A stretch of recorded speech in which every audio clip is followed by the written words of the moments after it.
Namaste, Hari Om. Start. Om Shuklam Varadaram Vishnam Shashivarnam Chaturbhujam Prasannavadanam Dhyayet Sarvavighnopashantaye Saraswati Namastobhyam Varade Kamarupini Vidyarambham Karishyami Siddhir Bhavatu Me Sada Gurur Brahma Gurur Vishnu Gurur Devo Maheshwaraha Guru Sakshat Parabrahma Tasmai Shri Gurave Namaha. So in the last session we were looking at Varaha Purana. So we will continue looking at that.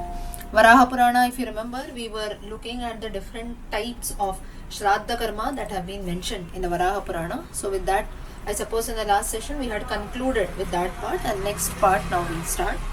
Now there is a ritual that is performed towards the end of the Shraddha that we do. That is maybe you can consider the 13th day rituals that we do, or even after the yearly Shraddha that we do, the last day, or you can say the last ritual that most of us we do, that is like a Shanti Karma also. So that is wherein all the invited guests who have come in, including the Brahmins who have come to eat and so on, with them we offer them food, and while they leave also maybe you offer them betel leaves, or we offer them some kind of dakshina. Even after eating, not the usual dakshina, even after they have their food, in most places, not only for a Shraddha, generally also whenever you have a puja or a function, it is a ritual that after having food also, the priests or the Brahmins who come, they are given some dakshina. That will not be a big amount. Maybe nowadays, I think people give 100 rupees, 101, something like that. So as a mark of respect in the form of money, as well as maybe some dry fruits or betel leaves, something like that, we offer them. That is as a mark of respect. Like you have taken out your time, you have come to do the karma at my place. So just as a mark of respect, we do such things. So that is called as Bali Vaishwadeva, we say. So this ritual is called as Bali Vaishwadeva, wherein the person who's actually doing the karma. Now here it is mentioned in the context of Shraddha Karma. Usually it is done for many pujas also. Even if you have a small puja like a Graha Pravesha puja, when we buy a new house also, that time also towards the end, after the priest has had his lunch and everything, we offer them betel leaves and some dakshina even after having food. So that has become a ritual for all pujas. But in the Varaha Purana, it is mentioned in the context of the Shraddha Karma. After doing the Shraddha, that is on last day, we have the performance of the Bali Vaishwadeva. That is the mark wherein the person should sit down with all the invited guests and have food together. And it is said that ancestors, they become satisfied when everyone has food together. So whoever comes to our place, always everyone we should offer food. So ancestors, everyone becomes happy. And even the desires of the person who's actually doing the karma, all those desires are also said to be fulfilled. So like this, these are different things that are there. And then three things are said to have got a lot of importance in Shraddha. One is the black sesame seeds, that is the til seeds. Second is the muhurta called kutupa, the muhurta of the Shraddha, that is called kutupa muhurta. And the grandson should always be present. When we say grandson, daughter's son, not the pautraha, dauhitraha. Whenever a Shraddha karma is happening in our place, whoever else is there or no, the grandson should always be present. Grandson is daughter's son. So he does not belong to the same gotra, someone from the other gotra, but it is said that the person, the ancestor, maybe if it is for my grandfather, that means that is my maternal side grandfather, that means my brother must be present there. So that is where the ancestor or my father, that is my grandfather, will be very happy. I'm just giving you one example. So the daughter's son should always be present for the Shraddha Karma of one's ancestor. It is said that that person will be very satisfied. Now here if we sit in question saying that why so, we don't have an answer. And why only the daughter's son, not the son's son? That is but obvious that the son's son will always be present because his father only will be doing the karma, right? So the daughter's son usually, now in today's times it happens that one's daughter also might not attend the Shraddha Karma of her own parents, right? So such is a situation nowadays. So at any cost, one's daughter must attend. So it is considered that they must attend, but even the daughter's children also, especially the son, he must be present at the time of rituals. Only then the person for whom we are doing the Shraddha, that is considered as fulfilled. So these are a few things that are considered important, especially towards the end when we do this Bali Vaishwadeva. One more karma that has to be done is to donate silver. Now silver, it can be any form of silver. Today we get all those silver lamps, silver plates, silver glasses, so anything, whatever we can. Maybe if not for all the guests, at least for the priests who have come in, donating silver is considered to be very very auspicious during the end of a Shraddha Karma. So now it is like, why so, if you ask, now towards the end of a wedding also, once a wedding is done, the guests, we give them some kind of gift, right? Maybe now some people give gift, or some people give maybe sweets or something like that. Now if you ask it why, it is just a mark of respect, it is a mark of affection, saying that okay, you have taken your time, I have invited you for the marriage, you have come, you have wished the couple, you have blessed them. So just as a token of respect and love, we give them something. So similarly, towards the end of the Shraddha Karma also, so now towards the end of a wedding, we have a ritual of maybe giving sweets and other, it can be anything, maybe some gifts also some people give. So similarly, towards the end of a Shraddha Karma also, we have to a tradition to donate silver, that is considered to be extremely auspicious. Then it is said that a person should not go out, a person doing the Shraddha Karma should not go out of his house till the entire karma is done. Now this again is told even while doing weddings also. If you see, for the bride and the bridegroom, they say that usually before a wedding, few days before the wedding, do not go out anywhere. For this, a very practical logical answer is that you go out, maybe you meet with an accident, or maybe it can be anything, don't stress yourself out. So that is the main reason, you be safe inside the four walls of your house, other people are there to take care. So that is the reason it is said that before some important event happens, do not venture out much, it will be safe for our own safety. So Shraddha also is given so much of importance. When such things are told in the context of a wedding, it makes more sense for us. But in the case of a Shraddha, now what Shraddha? Why should we give so much importance? No, Shraddha Karma is also given equal importance, just like any other ritual that we do in our houses, be it a wedding or any other puja that we do. So, but now this again, now we say that okay, if there is some function at my house, I have to go out maybe to purchase a few things and so on. If there is no one else to do all this, then we can surely venture out. But all such things, as I told you earlier also, how much ever we can, we must try to follow as it is mentioned. So this is the last karma of the Shraddha. With this, the entire this topic of Shraddha Karma ends in the Varaha Purana. Next is we have different references of different gods. Now during the Treta Yuga, there was a king called Prajapala. Prajana palanam karoti iti Prajapalaha. So one who takes care of his subjects. This can be one reason why he was named as Prajapala. So once he was hunting and he entered a dense forest. And at the time he was very happy to see a deer. So it was running for its life because it knew that the hunter has come. And we know a deer runs very fast. And this king Prajapala also started chasing the deer. Now, it so happened that Prajapala, what he did, he saw that this deer is running very fast. So I will do one thing, that by the time I follow, maybe I cannot catch it up, I will let my horse loose. And a horse also runs very fast. So it can chase the deer and maybe try to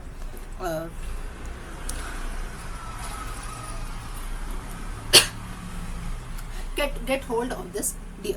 Now it is said that there was a sage, his name was Mahattapa. Mahattapa, this sage, he had his ashrama in this forest. And at that time, while chasing the deer, Prajapala along with his horse, they reached the hermitage of the sage Mahattapa. And being curious, he saw, okay, there's a hermitage, let's see who it is. He enters and he meets the sage. And the sage, he treats the king with a lot of respect, honor and everything. He offered him fruits. And after all this, Prajapala said that, you tell me different forms of remembering Narayana. So now it so happens that he was on the way, he was actually chasing the deer, but he saw this ashrama in between, his mind got diverted, he said, okay, he forgot about the deer and he entered the ashrama. So now this Prajapala, he requested this sage Mahattapa that you tell me different ways of remembering the various forms of Lord Narayana, which will ultimately give salvation or moksha to a man. So this was a question that the king Prajapala asked sage Mahattapa. Mahattapa replied that the Vedas say that there are 16 deities who must be worshipped. And because of them, it is like they owe their existence to Lord Vishnu. They are there because of Lord Vishnu. It is like that. Now, what are those 16 deities? Now, in those times, even if you take the example of Rig Veda, all the 4 Vedas, if you see, they will not directly worship Vishnu. Though we have Vishnu Suktam, Rudra Suktam, Brahma Suktam, and so on, more amount of worship is done to natural elements and demigods and deities like Agni, Varuna. Agni is fire, Varuna water, Vayu air. So like this, natural elements. So this is what was there initially, and later of course gods like Brahma, Vishnu, Shiva and so on. So these 16 deities are Agni, Ashwini Kumaras, the two divine physicians, again he is god of fire. Gauri, Gajanana, Sheshanaga, Gajanana, Ganesha, Gauri goddess Parvati, Sheshanaga on whom Lord Vishnu sleeps, Kartikeya, Lord Ganesha's brother, Aditya Ganas, the 12 Adityas whom we have, Durga, goddess Durga, all the 64 Maitrikas. Now who are these Maitrikas? I'll tell you that. Maitrikas are also considered to be a class of demigods only. So they are like Maitrikas, they are considered mothers, they are divine mothers. Like in all over India you have 64 yogini temples, we call them as yogini temples, and they're like how we have different Shaktis. They are not similar to the Shakti Pita, we cannot consider them similar to the Shakti Pita, but they are considered 64. From this, like for example, Brahma is Brahmi, Vaishnavi is from Vishnu, Maheshwari from Shiva, Indrani Indra, Kaumari Skanda, Varahi Varaha, Chamunda from the goddess. So like this, these are the 64 Maitrikas who have their male counterparts also, and from them these names have come in. So usually we in South India especially, I don't know if anyone is well versed with this, we have something, a worship called the Saptamatrika worship that is done. And in Nepal and north side we have the Ashtamatrika, that is the 8 women, 8 divine mothers are worshipped. In South India you have 7 mothers that are worshipped. So these are you can now this, why we don't know much about this is that this is a bit of tantric practices. So Devi worship itself, even today if you go to South India you can find Devi worship that is being done, and in that Devi worship we have a lot of tantric practices that are done. Now tantrism is not bad, there is you can say that is also a way of worship, but then most of us we are not familiar with tantric worship, wherein they use a lot of hand mudras. You see, if you have ever gone to a Devi temple, you would see they will use different mudras. So these mudras, not everyone can learn that easily, right? Or it's very confusing too at times. So a simple way that all of us can do is maybe we chant prayers, chant stotras, offer flowers, do puja. So we follow the simple way. But Tantrism is also a part of Hinduism only, and that is where this Devi worship specially is associated with Tantrism. So therefore this concept of Matrikas or Maitrikas, that is not known much because it is a part of Devi worship that falls under Tantrism. Those who are familiar with Saundarya Lahari, you will know a bit about this. So this is especially about Kundalini Chakra and so on. It is a vast topic in itself. Maybe now there is not much time. Sometime else we will discuss. So I think in Saundarya Lahari to some extent whenever we learned that, I had told you a bit about Kundalini Chakra and all that, right? Anyone remembers? At least little I would have told you about the different chakras. You have explained about that. So about Kundalini Chakra and so on. So maybe next time. So those who had attended those sessions you might remember. So that is like, it is a different, there also if you see, Saundarya Lahari also when Adi Shankaracharya writes, it's not very easy to understand. Now whatever I had explained also, little what I understood, I told you the same. But then it is a very vast topic in itself, not very easy to understand. Reason being, we don't practice that much. Whereas someone tells, okay, today is a Saturday, very auspicious to Lord Vishnu, you chant the Vishnu Sahasranama. Immediately all of us can do that. Hardly 20 minutes, okay, I have the Vishnu Sahasranama book. Many of us, we know it by heart. I will sit and I will chant. This is easy. Whereas someone says, oh, today we have to do a Devi worship, being a Friday evening. You bring the Kumkuma, bring the Chandana, you draw yantra in front of you, sit in this direction and chant. You have to have a certain hand mudras, and that only you have to chant. That is where little if we know, we can do it. But not everyone will know that. But you tell something easily, okay, chant Lalita Sahasranama, immediately we can do that. So again, it is not that one practice is easy, so just because it is difficult I should not practice that, but we should learn that properly. Only if you learn it or you know it from a learned person, from a proper scholar, only then that can be practiced. Otherwise it will be like, we end up doing things in a wrong way. So that should not be the case. So this 64 Maitrikas, the reference that has been given, it is 64 divine mother goddesses. And then you have Kubera, the god of wealth, Vayu, air, Yama, the god of death, Rudra, Lord Shiva, Chandrama, moon god, Pitruganas. We have the different ancestors, Pitruganas. It is said that all these group of gods, they have all originated from Lord Shiva or Lord Hari. Now Rudra here also 11 Rudras. We have seen the birth of Rudra. If you say Rudra, from Brahma it has come in Rudati, Rudra. That's where Shiva. Now all the deities, they have their separate identity. Now We don't associate the worship. Say for example, if someone amongst this, if we worship Ganesha, now though we say Gauri, Gajanana, they have all said to have originated from Lord Shiva, but still they have their distinct identity. Ganesha and Vishnu, both of them we consider to be equal.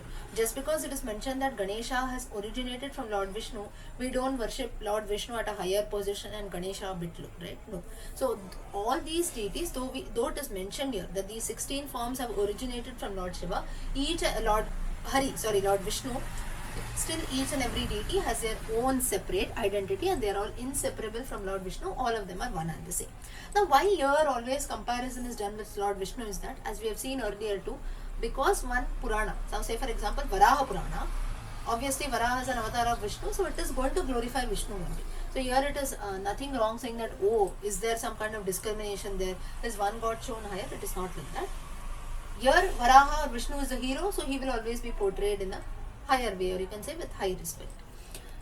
First is we look about Agni. It is said that Agni Bhagwan has manifested himself from Brahma's anger. That is the reason why we say he is blazing with anger. Right? Blazing is like fire. It is very, very angry.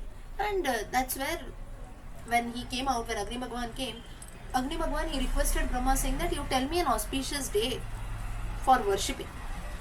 So like when should people worship? So that is where Lord Brahma said that since you have come out first, since you have manifested first amongst all devotees, the first day will be reserved for your worship. The Pratipada that we have, especially in central India, we have Pratipada, right? I think Sanjeev ji will be familiar. When we have the New Year, Gudi Padwa coming in, we say Pratipada. Yes? Yeah. So that is the first day of the New Year. On that day, that will be reserved for Agni Bhagwan's worship. We have the Agni Nakshatram also starting from that day, right? We have Agni Nakshatra and in the end of May it ends. And usually if you see, that is where, now there can be in the dates that we follow and the Pratipada, there can be a few differences here and there. But the months of April and May, that is where we have peak summer season, mostly all over India. That's where we have the Agni Nakshatram also following. So that's where sun is blazing hot now. Today's times, if you see, especially this year, it is very, very hot. Even in places where it is comparatively cooler, like maybe cities like Bangalore, if anyone is staying in Bangalore, you will know. Those people are also complaining of severe heat, when usually it is not there that way. So though it is summer, it has become very, very hot. So Agni Bhagwan, especially in the months of April and May, he is the one who is worshipped. So that's where, because Brahma had told him that on the first day of the Pratipada, whoever worships you, now how will we worship Agni Bhagwan? We have to perform some or the other kind of ritual, Havan that we do. So some or the other kind of Homa has to be performed. So one who performs that on the Pratipada, that is the first day, that person would be surely blessed. Second is the Ashwini Kumaras. Ashwini Kumaras are the divine doctors or the divine physicians. Now now this is a conversation that is taking place between sage Mahattapa and the king Prajapala. So the sage says that Marichi is among the Manasa Putras of Lord Brahma, and Marichi's son was the sage Kashyapa. So Brahma, Marichi, Kashyapa. Now all the 12 Adityas, they are the sons of this Kashyapa, the 12 Adityas. Now one amongst these Adityas was called Martanda. He was married to Vishwakarma's daughter. Vishwakarma, the divine architect of the gods. So this Martanda Aditya, he was married to one of Vishwakarma's daughters, whose name was Sangya. Martanda and Sangya. Martanda, they had two children. They were Yama and Yami. Now this Martanda is none but Lord Surya. The 12 Adityas are all considered to be Lord Surya. And one wife of Surya, though we consider Chaya and Suvarchana only, one wife is Sangya. And this story is from the Varaha Purana only. It is a very, very popular folklore. Those who read these folk tales and all, in that we have the story of Martanda, that is Surya Bhagavan and Sangya, that is there. I don't know if anyone has read, but in usually children's stories and all, when you have these one of the folk tales, it has come from Varaha Purana. So that is where they had two sons, Yama and Yami. And it is said that, now we know Martanda is a form of the sun. So being extremely hot, it is said that Sangya, she created her chaya, that is she created her shadow, and said that you serve my husband, you live with my husband, I cannot live with him anymore, he is very hot. And she went away to a cooler place. And later, now Martanda, he did not know the reality immediately, but in the course of time, he understood that no, this is not my wife, the real Sangya, this is someone else. And he finally he went to the north place where went to a cooler place where Sangya had gone, and there he found Sangya in the form of a mare, M-A-R-E, that is a horse. And then it is said that he too changed his form, and he also became a horse. And both of them, they stayed together. And Sangya there, she gave birth to two sons who were then called the Ashwini Kumaras. So this is how the birth of the Ashwini Kumaras has taken place. And Martanda, then he instructed both his sons, both the Ashwini Kumaras, to serve Lord Brahma. And both of them, they did a lot of tapas. And finally, it is said that Lord Brahma blessed them that your good looks and your knowledge of Ayurveda, it will be unmatched, that nobody can match you in that. And it was a Dvitiya, that is the second day, when Lord Brahma had blessed both the Ashwini Kumaras, and that is why it is said that this day is very, very auspicious for worshipping the Ashwini Kumaras. People, especially with some kind of illness, if we worship on a Dvitiya, that is if we chant Ashwini Kumaras, now you can worship, we don't have a mantra also. The Dhanvantri mantra that we chant, Om Namo Bhagavate Mahasudarshanaya Dhanvantraye Amrita Kalashahastaya Sarva Roga Nivaranaya Sarva Bhaya Nivaranaya Trailokya Pataye Trailokya Nidaye Shri Mahavishnu Swarupa Shri Dhanvantari Swarupa Shri Shri Shri Aushadha Chakra Narayana Swaha. This is the Dhanvantri mantra. Now there are different versions to it. I am just chanting one version that is popular. So this mantra on a Dvitiya, if it is chanted, because this day is auspicious for the worship of Ashwini Kumaras, the divine physicians, people suffering from illnesses, they can be cured. This is the belief. So this is how the birth of Ashwini Kumaras has taken place as per the Varaha Purana. Next is goddess Parvati. Now next the king Prajapada, he asked a question to the sage Mahatapa that why the goddess Gauri, why did she had to take an incarnation? What was the reason for that? Now it is said that the sage says that Gauri, she has manifested herself from Lord Narayana and she was offered to Rudra as his wife, that is Lord Shiva. And then Brahma, Lord Brahma, he then instructed that, he told that now creation has to start somewhere. But Rudra, he was free from all kinds of worldly attachment. He was the one who had conquered Manmatha, Kama, and he said, no, I want to do only tapasya, I don't want to get into the cycle of creation and all that, I want to be all alone.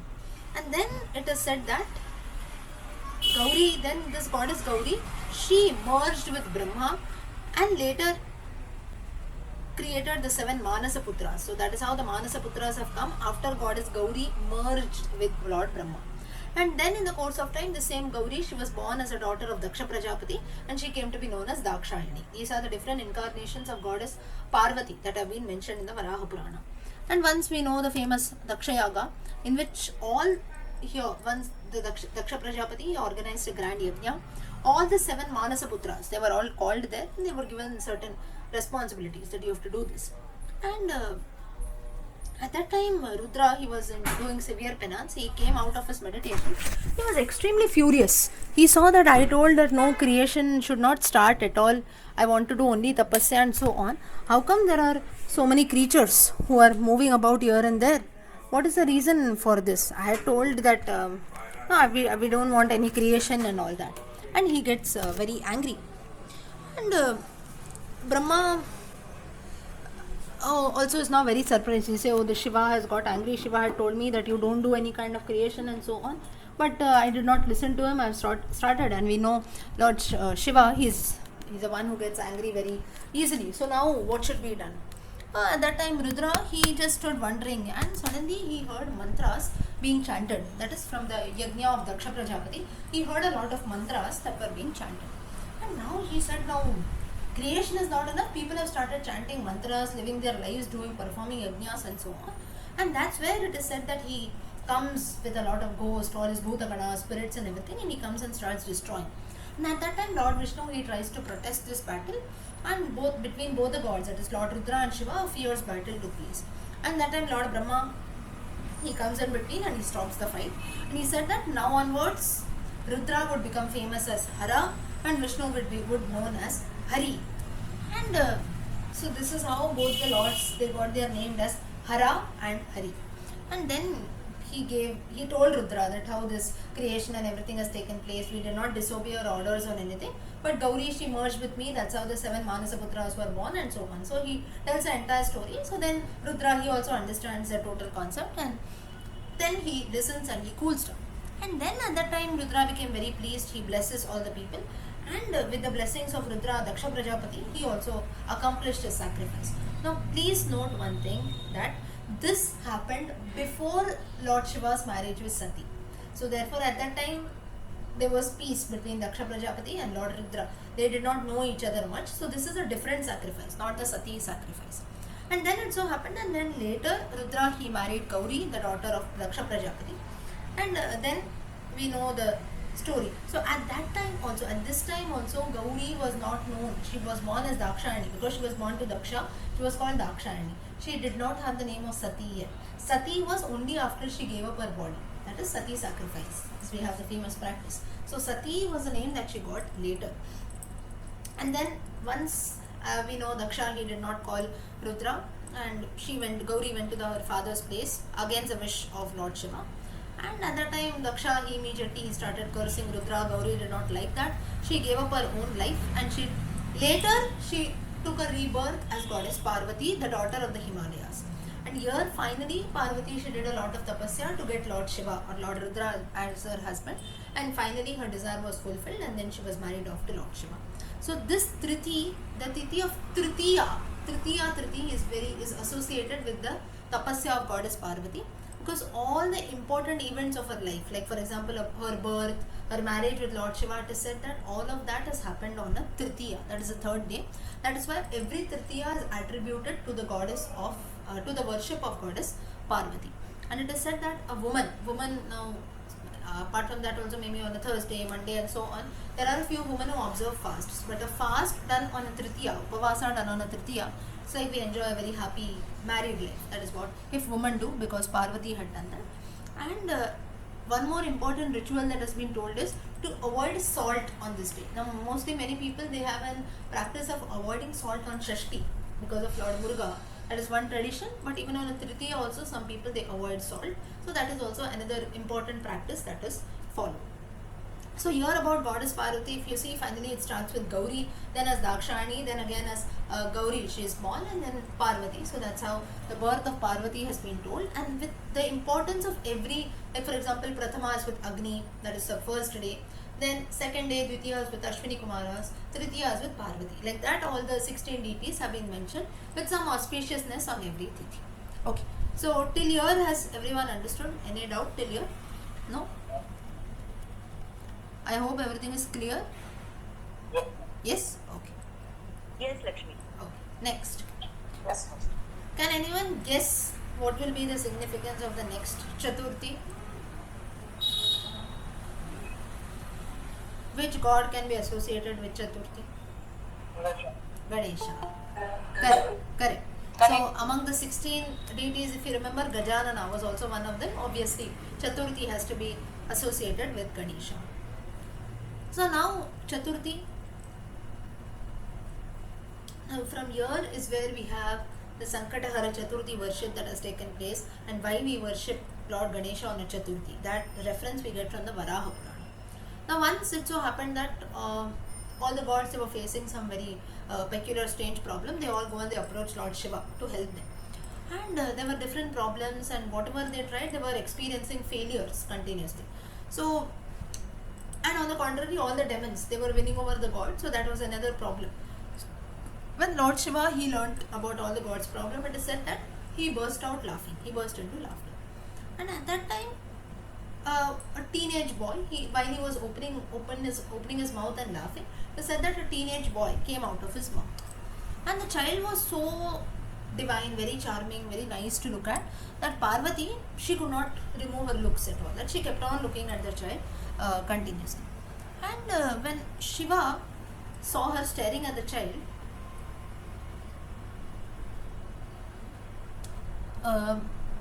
he became very jealous, or you can say, why I have created this one, and this continuously Parvati is looking at that. And it is said that jealousy that was there with Shiva, it transformed into anger, and Shiva, he ended up cursing the child, saying that from now onwards your face will resemble an elephant and your belly will become large as a pot. Lambodaraha and Gajananaha, Gajasyananaha, Gajananaha. Now these are different stories of the Ganesha birth, most popular story we have is the how Parvati she creates Ganesha from her body, and then Shiva he removes the head of Ganesha and installs the elephant head. That is the most popular story. But this is another version of Ganesha story that has been mentioned in the Varaha Purana. That Shiva's anger ended up cursing the child, and in the Yajnopavita also you will have nothing. As a Yajnopavita that you wear, a snake will be there hanging around your shoulder. So that is the reason even today if you see a few pictures, you can see Ganesha will always have a snake around his belly or around his as a Yajnopavita he will always be wearing a snake. It is not there in many pictures, but in a few pictures you can see that. So this was not the curse that Shiva had given to his son Ganesha. Now the child was Ganesha, and it is said that even after cursing Ganesha, Shiva's anger did not subside, did not go away. He was still sweating and trembling with anger. And it is said that numerous Ganeshas they came from his sweat drops. Now in anger we see a person sweats a lot, right? So numerous Ganeshas were born it seems, and each of them had the head of an elephant and a large belly. Suddenly Lord Brahma he appeared there and he requested Shiva saying that please you should make this divine child who has come from your mouth the lord of all these Vinayakas, that is all these Ganeshas who have come. Thus Shiva he made Ganesha the lord of Vinayakas and blessed him saying that you will be the first deity to be worshipped in any ritual. And Chaturthi is related with the worship of Lord Ganesha, because it is said that on this very day is where Lord Ganesha had manifested himself. He was only born after the curse and everything. And here is where we must prepare prasada from sesame seeds. We have the til laddus that we prepare, right? Now usually during the Makar Sankranti festival we have people preparing til laddus. You can make any sweet out of til, but then sesame seeds are considered to be a very auspicious prasada for Lord Ganesha, made on a Chaturthi day, and it brings about great auspiciousness. And a devotee who worships Lord Shiva on Chaturthi, it is said that he never experiences any kind of obstacle in whatever work he or she does. So this is the significance of a Chaturthi day, a very interesting bird story of Lord Ganesha. Next, we have the stories of the Nagas, Naga Devata. Now, how come serpents have come in? Now, why Naga Devata, can anyone say? What is the ritual for Nagas? Or which day can you associate it with Nagas? Panchami, Panchami, Naga Panchami, correct. Naga Panchami we celebrate. Yeah. So Naga Panchami we celebrate, therefore why Nagas are associated with that, let's see. Now the serpents, they have all come from the lineage of Kashyapa, sage Kadru. We have Kadru. Kadru was a mother of serpents and her husband was Kashyapa. And this Kashyapa, he had many children from Kadru, many saints, Vasuki, Ananta, Padma, Mahapadma, Shanka, Kulika, Kambala, Karkotaka. These are all names of different serpents. Most famous is Vasuki and Ananta. Well, all these serpents, they started troubling human beings. Lord Brahma cursed them that they would all be killed during the Swayambhuva Manvantara, one of the Manvantaras that is named as Swayambhuva, when Swayambhuva Manu will rule over this Manvantara due to the curse of their own mother. Now their mother, she only will curse their children, and that's where all of them will be killed because they were causing a lot of trouble to human beings. Now the serpents, they became very terrified, and they were very afraid after Lord Brahma had cursed them. So they told Brahma that you please give us a place to live. And Lord Brahma, he told them that you go to the 3 different nether worlds, that is 3 different patalas. We have 7 hells, 7 nether worlds, Sutala, Vitala and Patala. So serpents are found in these 3 nether worlds, it is said Sutala, Vitala and Patala. And he also warned them that during the Vaivasvata Manvantaram, our current Manvantara is the Vaivasvata Manvantara, wherein Vaivasvata Manu is ruling. That's why in the Sankalpa we chant Vaivasvata Manvantare Ashtavigamshati Tame. This is the 28th Kali Yuga. That is why we have 28 Dwapara Yugas are done. This is going on till now. So now you know why the Sankalpa makes sense. So Lord Brahma had warned them during the Vaivasvata Manvantara, Janamejaya would perform a sacrifice. Who is Janamejaya? Anyone knows?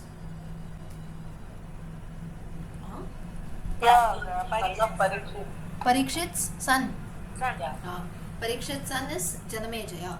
Parikshit's death we know. Srimad Bhagavatam reference, conversation between Parikshit and Shuka, that is the Srimad Bhagavatam that is there. And Janamejaya, he performed a grand sacrifice because his father Parikshit was killed due to a snake bite. So Brahma in the Swayambhuva Manvantara itself, he had warned that in the Vaivasvata Manvantara, serpents, though you are staying in the Sutala Vitala Patala regions, Janamejaya would come, he would perform a grand sacrifice, and he will have this objective of destroying all wicked serpents because his father would be killed due to a snake bite. But only the good people or the virtuous serpents amongst all of you, you will all manage to survive. Rest all the wicked serpents are going to die. Remember this. He warns them. And it is said that this particular incident, it had happened on a Panchami, and hence it is the destroyer of all sins. So all the wicked serpents were killed on a Panchami, and all the good serpents, the virtuous ones, they survive. And a devotee who worships Naga on this day and offers milk, that's how we celebrate Naga Panchami, they will be never troubled. But in today's times, if you see Naga Panchami, it is sometimes associated on a very, you can say, a few practices that are done for maybe people or children getting attracted. They are actually, you have those snake charmers. They come, they bring those snakes. They'll show you different kinds of dances that the snake does. They actually go to the extent of even stitching the mouth of the snake so that it does not emit poison. So all such things should not be done. We must not worship live snakes at all. Now mostly we don't do that, but still we have this. Maybe in today's times it is not there, but still a few years before too, or even today in certain places it might be there, wherein they bring in live snakes. So that is a practice which is very wrong. The least we can do is, most of the temples, they will have a Naga Devata Sannidhi at its back. The back side of the temple, you will have a special Sannidhi for the Nagas. So there we can go on Naga Panchami day and offer milk. To live saints also, live serpent, that is real living serpents also people do offer. But then for serpents now it is very difficult to go and offer because they will not, they'll emit poison, right? So we cannot go and give serpents. So that is the reason why all these snake charmers, they used to stitch the mouth, it is said. So cruel. So stitch the mouth of serpent. So people, and they, so now if you stitch the mouth, how will the snake even drink milk? So then they say that you just keep milk and go away. They go away. And they say that you just keep and you go, the snake will drink later, but they don't drink it. And we don't, snake itself is so frightening, we will not stand there and see whether the snake drinks or not. Right? So the least we can do is maybe chant a few shlokas, Naga Devata shloka, Sarpa Devata shloka we have, Sarpa Badha shloka we have. Just to be free from snake bites. Like this, there are different shlokas that are there. You also have the Gayatri of Naga Devata. Sarparajaya vidmahe sahasrapanaya dhimahi tanno anantah prachodayat. It is for the Ananta. These are a few mantras that can be chanted in praise of the Naga Devata. And on a Panchami day, by offering milk to this Lord, the Nagas are worshipped. So this is the significance of Panchami. Next is Shashti. Shashti for Lord Kartikeya. Once a fierce battle took place between the demons and gods, and the reason behind the defeat of the gods were defeated, and the reason behind this was the absence of an able commander, that is Senapati. And that's where they went to seek, all the gods went to seek the help of Brahma, and Brahma said that I don't have a solution to this, let us all go to Lord Shiva. And at that time Shiva, he brought about Shakti, who was present within his body, and thus manifested Lord Kartikeya. That's how Lord Kartikeya was born. He was named after the 6 Kritikas who had nurtured him by feeding their breast milk. 6 Kritikas. That's how the name for Kartikeya, that's how the name Kartikeya has come. Lord Shiva then made Kartikeya the Senapati, the commander of the deities, on the auspicious day of Shashti. That's how the deities finally, they managed to defeat the demons. And a devotee who worships Kartikeya on a Shashti, he enjoys prosperity, gets all his desires fulfilled. And childless couples, they especially worship Lord Kartikeya to get son, to get children. So that's the reason why Lord Muruga is worshipped for getting children. And like we have for the Tritiya also, for goddess Parvati not having salt, even for Shashti also, in few places it is mentioned that food should not be consumed having salt on the Shashti. So this is as per the Varaha Purana. Now remember one thing, that why the 6 Kritikas nurtured Lord Kartikeya, or why even Lord Shiva, he invoked Shakti, was present in his body, and that's how Lord Kartikeya was born. Though we consider both Ganesha and Kartikeya to be the children of Shiva and Parvati, Shiva and Parvati biologically, they have not given birth to any son. That is, be it Shiva, be it Lord Ayyappa. Ayyappa we know is Hari and Hara, that is Lord Vishnu in the form of Mohini and Lord Shiva, and also Kartikeya. So biologically they have not given, yes, correct, Sanjeev ji, correct, given birth to any god, be it Ganesha or Kartikeya. That is the reason, because Parvati had got a curse that she will never become a mother. That is in the biological form. So that is the reason Ganga, she was the one who was responsible for Kartikeya's birth, and that's how the 6 Kritikas. Now if you don't give birth, you cannot of course nurture the child too. So that's where Ganga is responsible for the birth of Kartikeya. This story we get, this story reference we get in the Valmiki Ramayana Balakanda. In the initial sargas of the Balakanda of the Ramayana, you get the story of the birth of Kartikeya. Those who want to know about in detail, you can check Balakanda Ramayana, Valmiki Ramayana. There we have the story of the birth of Kartikeya. So that is the reason why in the Ganesha stories or Kartikeya stories, we don't have the mention much of Parvati. Parvati is there, but then she, like, why some other Shakti manifests, or why you see in the birth of Ganesha also, Shiva starts laughing loudly and then the boy comes in. So why it is not said that Ganesha was born to so and so god? So there is a reason for that, because of a curse that Parvati had got. So with this, Kartikeya story ends. Next is the Aditya. Lord Aditya is the sun god. It is said that Prajapala, the king, later he asks Mahatapa the sage that you tell me something about Lord Aditya. Then the sage says that the world wants to always see. Now whenever there is a conversation also between you and me, or 2-3 people of us, we are talking, when we say God, God, God, we all say God, right? But then till now who has seen God? Nobody has seen God.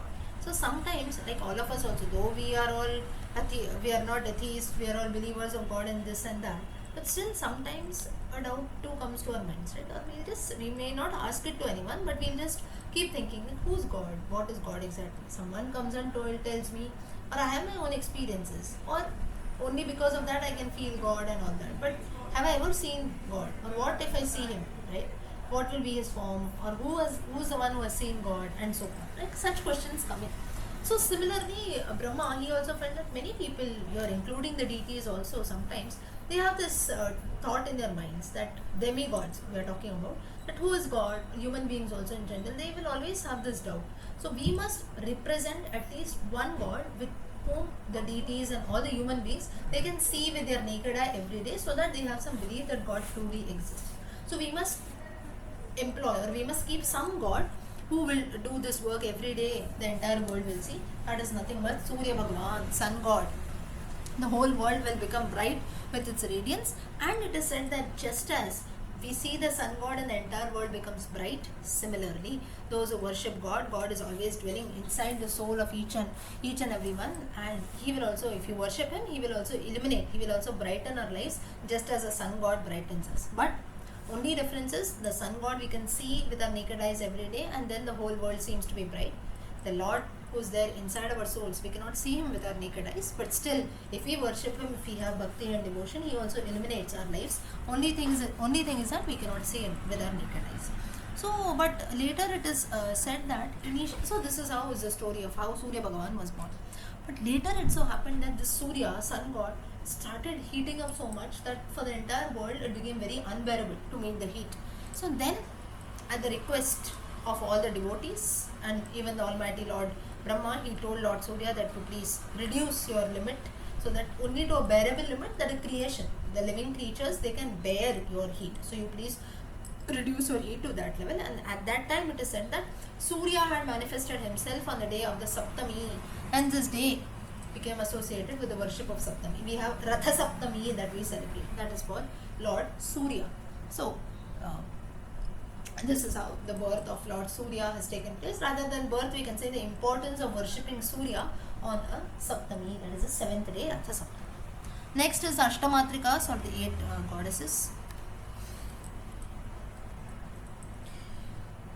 Now there was a demon, he was called Andakasura. Andakasura, he had received a boon of immortality from Lord Brahma, and that's where all the gods were troubled by Andakasura. They all went to Lord Brahma and tried to seek his help. Lord Brahma, he took all the devotees to Lord Shiva, and Shiva finally agreed to kill this demon Andakasura. the battle started and it broke out between Lord Shiva and Andakasura. Shiva attacked Andakasura with his Trishula, and it is said that a lot of blood started coming out. But it is said that each blood drop of blood that was falling on the ground resulted into creation of numerous Andakasuras. Because Andakasura had got this boon from Lord Brahma of immortality, he could never die. So each blood droplet that fell on the ground, that led to another Andakasura being born. And it is said that the entire battlefield was crowded with countless Andakasuras, and it became very difficult for Shiva now. But Shiva's anger, it crossed all limits, and he thundered. It is said that when he thundered, he shouted loudly. Flames came out on the mouth of Shiva, resulting into numerous goddesses. They were called Yogeshwaris. 7 goddesses. One goddess came out, she was Yogeshwari. 7 more goddesses came out from different deities. Vaishnavi from Vishnu, Brahmi from Brahma, Kaumari Kartikeya, Mahendri from Indra or Indrani is another name, Yami from Yama, Varahi from Varaha, Maheshwari from Lord Shiva himself. Now in some references it is given Shiva, some references it is given as Vishnu, Maheshwara.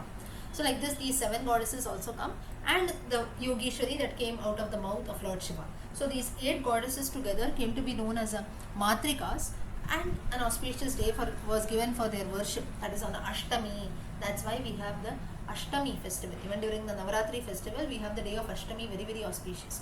Ashtami is the day of Durga Puja, Durga Ashtami we say.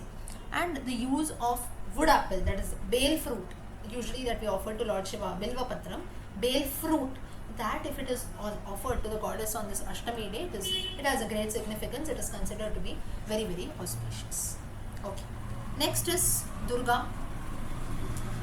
Now, why Durga is also worshipped on Navami? Navami is considered to be an auspicious day for worshipping goddess Durga. For this, there is a tale. Once again, there was another demon. His name was Vetrasura, not Vritrasura, Vetrasura, Vetra, Vetrasura.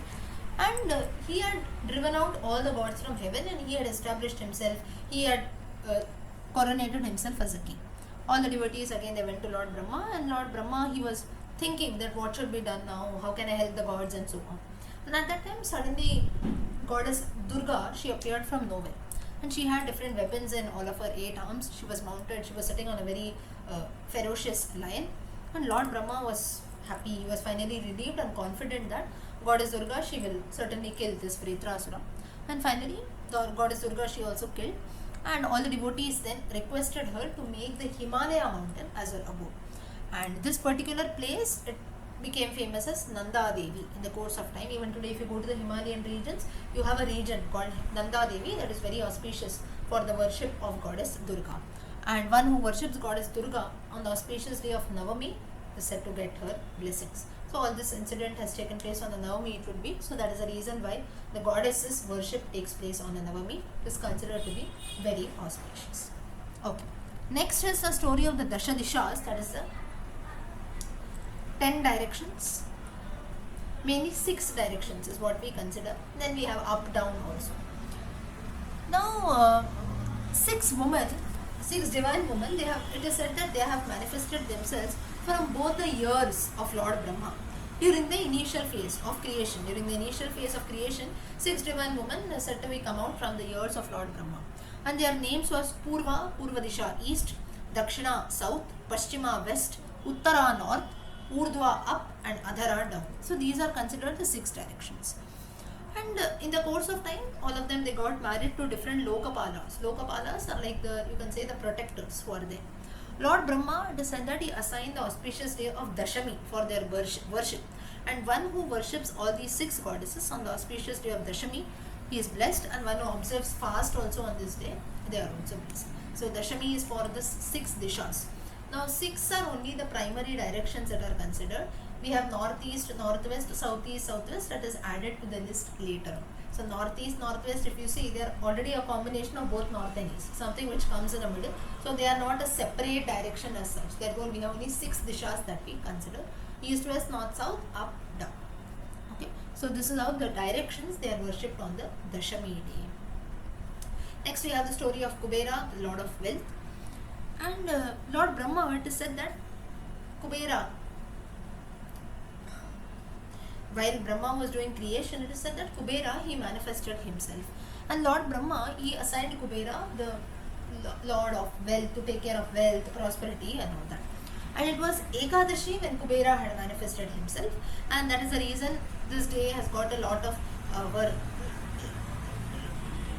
importance with regards to Kubera Puja, that we do Lakshmi Kubera Puja and so on. During the Deepavali time we do Lakshmi Kubera, they both are usually worshipped together.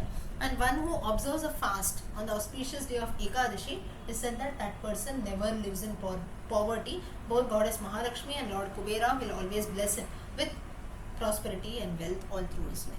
So this is the significance of worshipping Kubera on a Ekadashi. Next is Lord Vishnu himself, how he manifested. So the sage says that Narayana, the Almighty Lord, he is known as Vishnu, and he is the one who is known for maintenance of the entire, to nurture all the living creatures who are there. And along with Yoga Nidra, Goddess Yoga Nidra, he was given the job of taking care of the world's welfare. He goes into Yoga Nidra, that is meditative sleep. And the lotus flower, he comes out, the lotus flower comes from his navel, that's where Lord Brahma is born, and he started the process of creation. And now here this Vishnu who has been mentioned here, this Vishnu here, as per the Varaha Purana, it is said that Vishnu is considered to be an incarnation of Lord Narayana. So Vishnu is also amongst the 16 deities that are there. So this again shows that, do not get confused here, listen carefully. Vishnu here is considered to be an incarnation of Lord Narayana. Now does that mean that Lord Narayana and Vishnu are different? No, they are not different. They are one and the same only. But just to show the similarity between all the 16 gods that are there, because initially they are told that 16 Ashwini Kumaras, Agni, Gajanana, Gauri and so on, they have all come from Lord Hari. Does that mean that Lord Hari rules over them? No, it is not like that. Therefore, this Vishnu also is included in the list of the 16 deities, saying that all of them are one and the same. Lord Vishnu is also one amongst these 16 only, and therefore it has been mentioned that just to show similarity, just to show that the origin, that if all those gods like Agni and so on, if they have all come from Lord Hari, Vishnu has also come from Lord Hari. So just to place all of them in the same criteria, it has been mentioned. So doesn't mean that Vishnu is different, Narayana is different on that. And at that time it is said that the Almighty Lord, the ruler of the universe, or Vishnu, he was assigned this responsibility of Kala Chakra. Kala Chakra is Sudarshana Chakra. Why he has a Sudarshana Chakra? There is a Kala Chakra, knowing time. That's the reason why a person is born, for a few years he lives, and finally he has to die one day, and then again he is reborn. So this is Kala Chakra. There is a particular time for each and everything. All the sins will be destroyed by the mace, Gada. Then form of a conch and a Vaijanti Mala will be there in the Lord's neck. Sun and the moon will adorn yourself as Shrivatsa and the Kaustuba. Garuda will be your mount. Goddess Mahalakshmi will be your wife. And people who are desirous of salvation, of moksha, they will worship you on the auspicious day of Dwadashi. And one who worships the Lord on this day will surely attain heaven.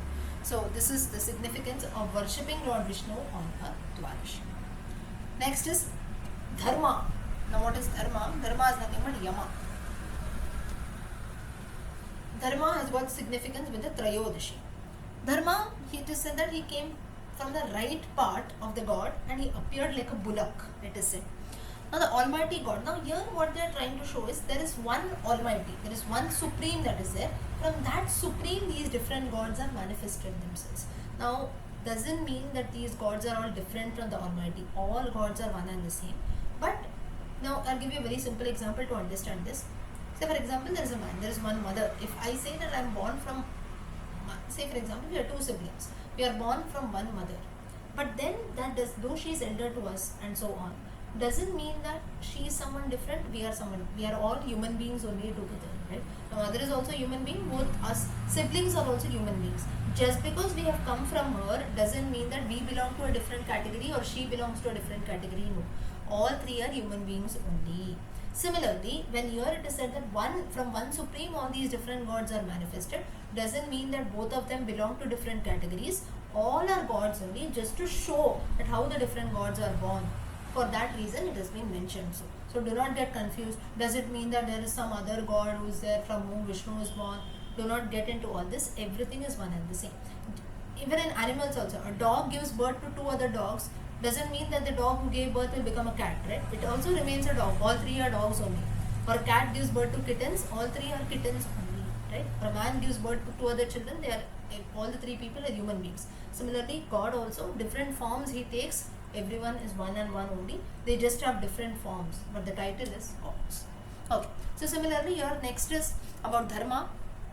So it is said that this dharma, he had been given this responsibility of protecting mankind from all kinds of evils and sins. And all the 4 feet of dharma, they signified 4 virtues: truth, purity, penance, that is tapasya, and charity. In the Satya Yuga, this dharma, this Yama, the Yama is only called Dharmaputraha. Yudhishthira is called Dharmaputraha, son of Yama. It's one who rules. Evil is evil, wrong is wrong, right is right. One who is the master of evils and sins. So it is said that in the Satya Yuga, this dharma in the form of a bullock, he had 4 feet. He had all the 4 virtues that were there. That is both truth, purity, penance, as well as charity. In the Treta Yuga, the feet reduced to 3. Dwapara Yuga, 2, and ultimately in the Kali Yuga, there has been only 1, it is said, because virtues or good qualities have slowly reduced in the yugas. And once it is said that a fierce battle was fought between demons and gods, and Dharma at that time he intervened. He came in the middle and somewhat he tried to solve the problem. Lord Brahma was very impressed by saying that because of you, a very tough situation you have handled, and therefore I am assigning you this very auspicious occasion of Trayodashi. People who worship you on a Trayodashi, who also observe a fast, they will be liberated from all kinds of sins. All their sins will be washed away. So this was a blessing that Lord Brahma, he gave Dharma on this day. Then we have Rudra. How come Rudra came and what is the significance of worshipping Rudra on a Chaturdashi? Now, it is said that in the beginning of creation, Lord Brahma, he had many failed attempts. It's not that, okay, I started with the process of creation, I have created the entire world. It was not like that. He had failed many times and he became frustrated. And that frustration has turned into fury. He started crying. And from this, because of his cry continuously, that's where Rudati, that's where Rudras were born. And Lord Shiva, a divine entity, a divine person was born who used to continuously keep crying. Lord Brahma tried to stop him from crying and said that Tvam Maruda, Tvam is you, Maruda, don't cry. And this is how Lord Rudra, he got his name. And Lord Brahma, then he requested Rudra that now you start with creation.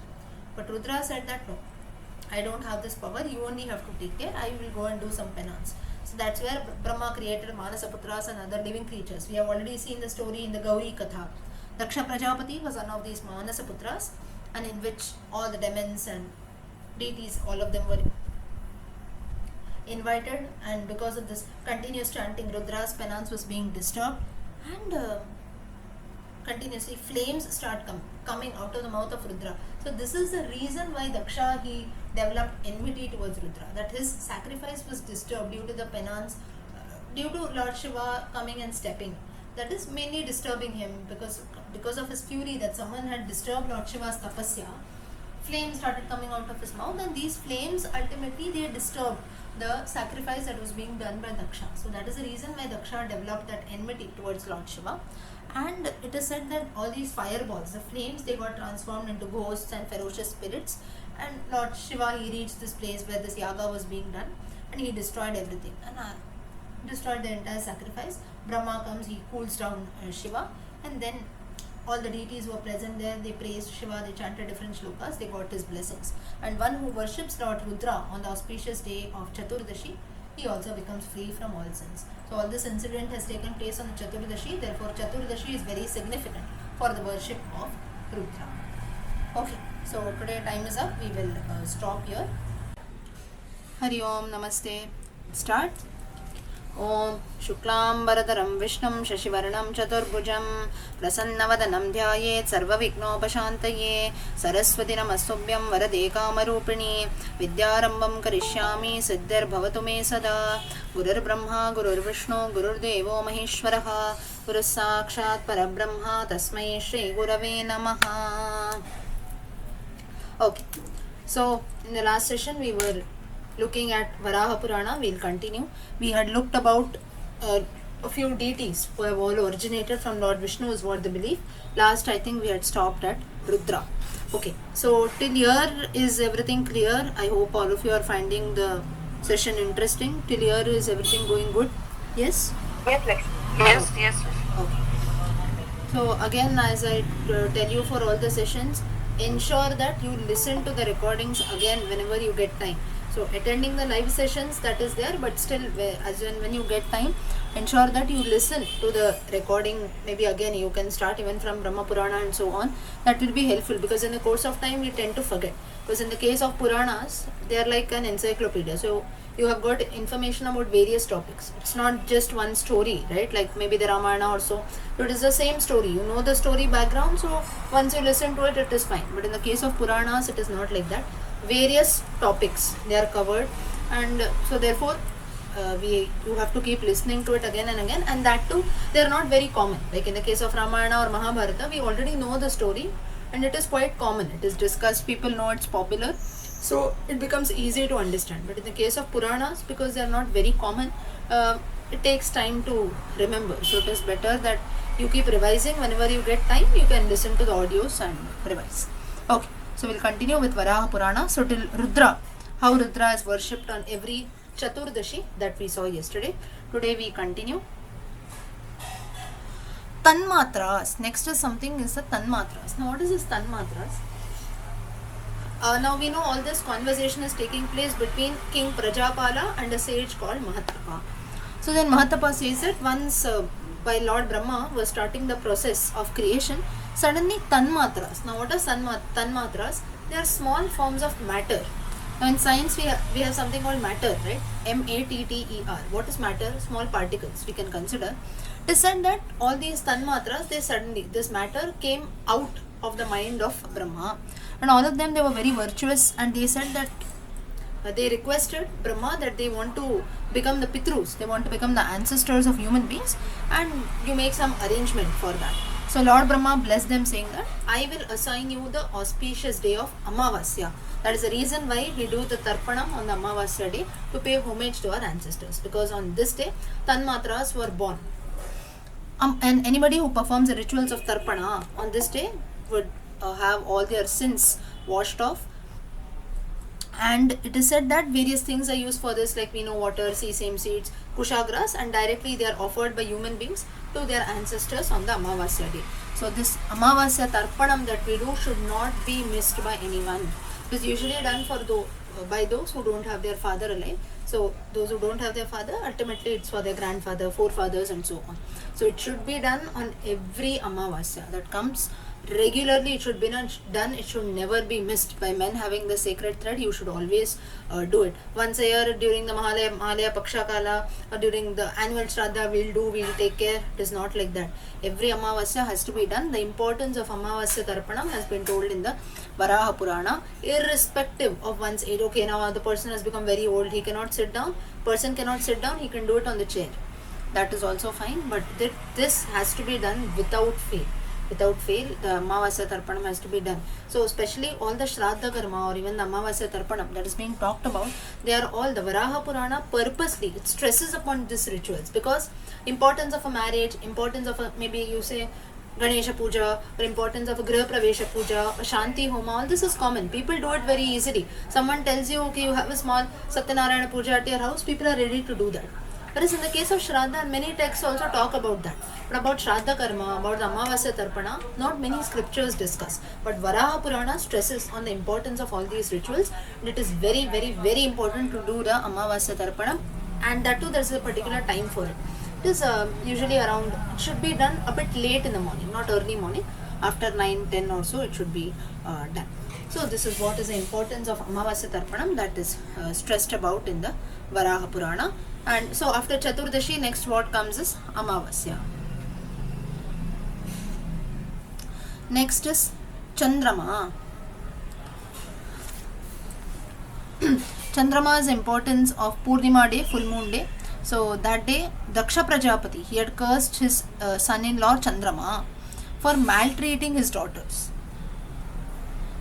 That is, Daksha Prajapati had given all his daughters in marriage to Chandrama, that is a moon god.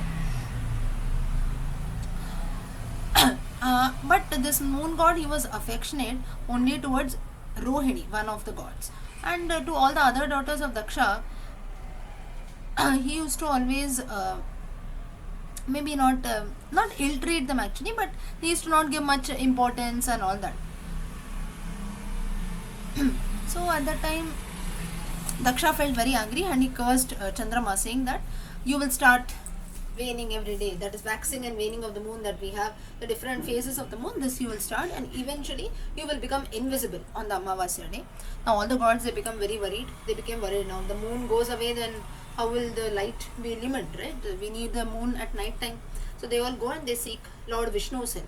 So Vishnu then advised them that you start the Samudra Manthana. You start churning the ocean, and while the ocean was being churned, Chandrama, the moon god, again he manifests himself from the ocean, and then Lord Brahma said that on the auspicious day of the Purnima, that is a full moon day, people will worship you. You will have your full moon, your full appearance will be seen by everyone. So devotee should observe a fast on the day of Purnima and worship the moon god, and this will lead to attainment of knowledge, prosperity, salvation, and all. So this is the importance of the Purnima day.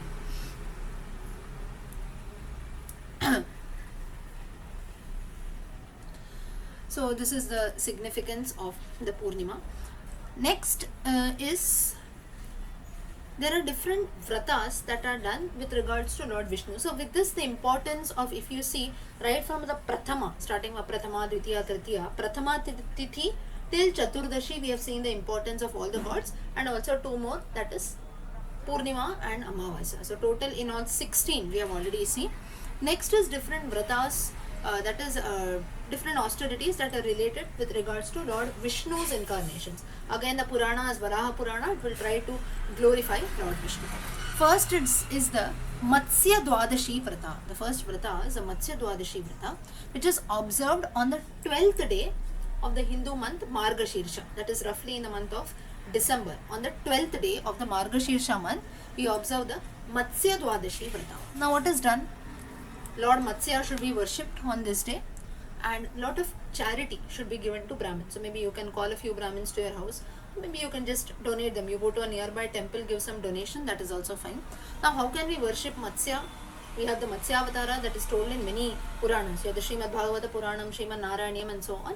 So the Matsya Avatara, that particular chapter or dashakam, that can be chanted. Prithvi, it is said, that is Lord Earth, she was the first one to observe this Matsya Dwadashi Vrata while she was abducted by Hiranyaksha. And a devotee who observes a fast on this day and who worships Lord Matsya, he attains Brahmaloka, and it is said that he lives there till eternity, that is forever. And such a person, he gets a divine body. And the second thing is an issueless woman, that is a woman who cannot conceive. She will also be blessed with a virtuous son if she observes a fast on the Matsya Dwadashi, that is on the 12th day of the Margashirsha month. And it is capable, this vrata, people who do this vrata, it is said that is capable of dissolving even the gravest of sins. Even any sin that you do, crime, sin, all the sins are washed away by following this vrata. Next is the Kurma Dwadashi Vrata. Now all the Dashavataras are mentioned. It is dedicated to the worship of Lord Kurma. Again, you have the Srimad Bhagavatam, Srimad Narayanyam reference, you can chant that. And this is observed on the 12th day of the Hindu month of Magha, that is roughly around in the month of February. 12th day.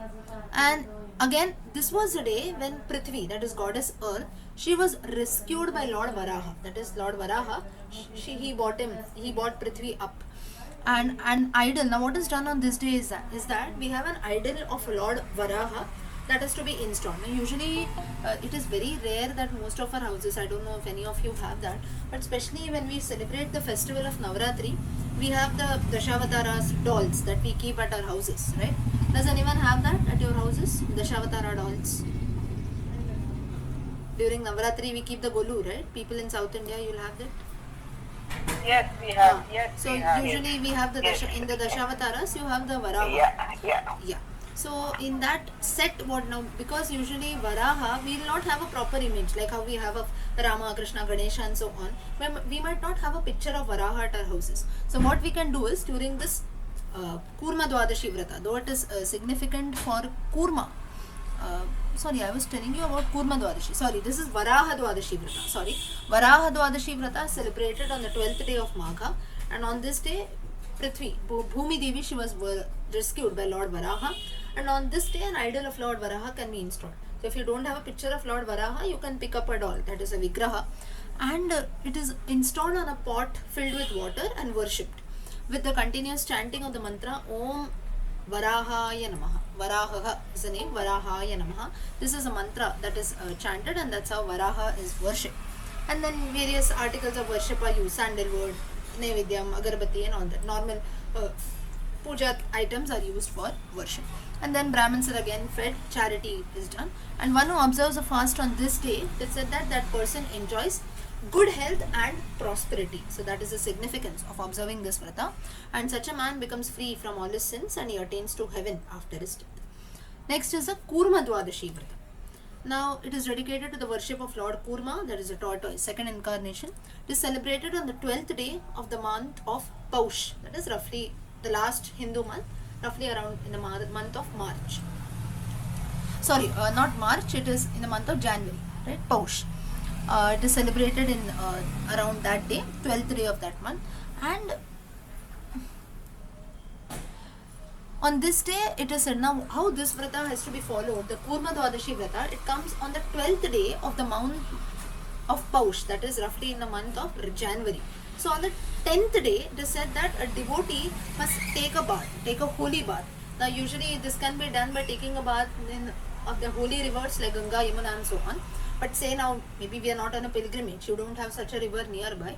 What we can do is maybe we put some turmeric, we say Manjala Sthanam, right? That we can do, or you can even put Ganga Jalam in water and take a bath. So that is a holy bath that we, or especially during the times of Diwali, we have the Ganga Snanam that we do, right? So that is oil bath or something like that. That can be done on the 10th day, and then on the following day, that is the next 11th and 12th day, you observe the full fast and you worship Lord Kurma, and then you break the fast on the Dwadashi day. Just as a normal Ekadashi, we have the fast.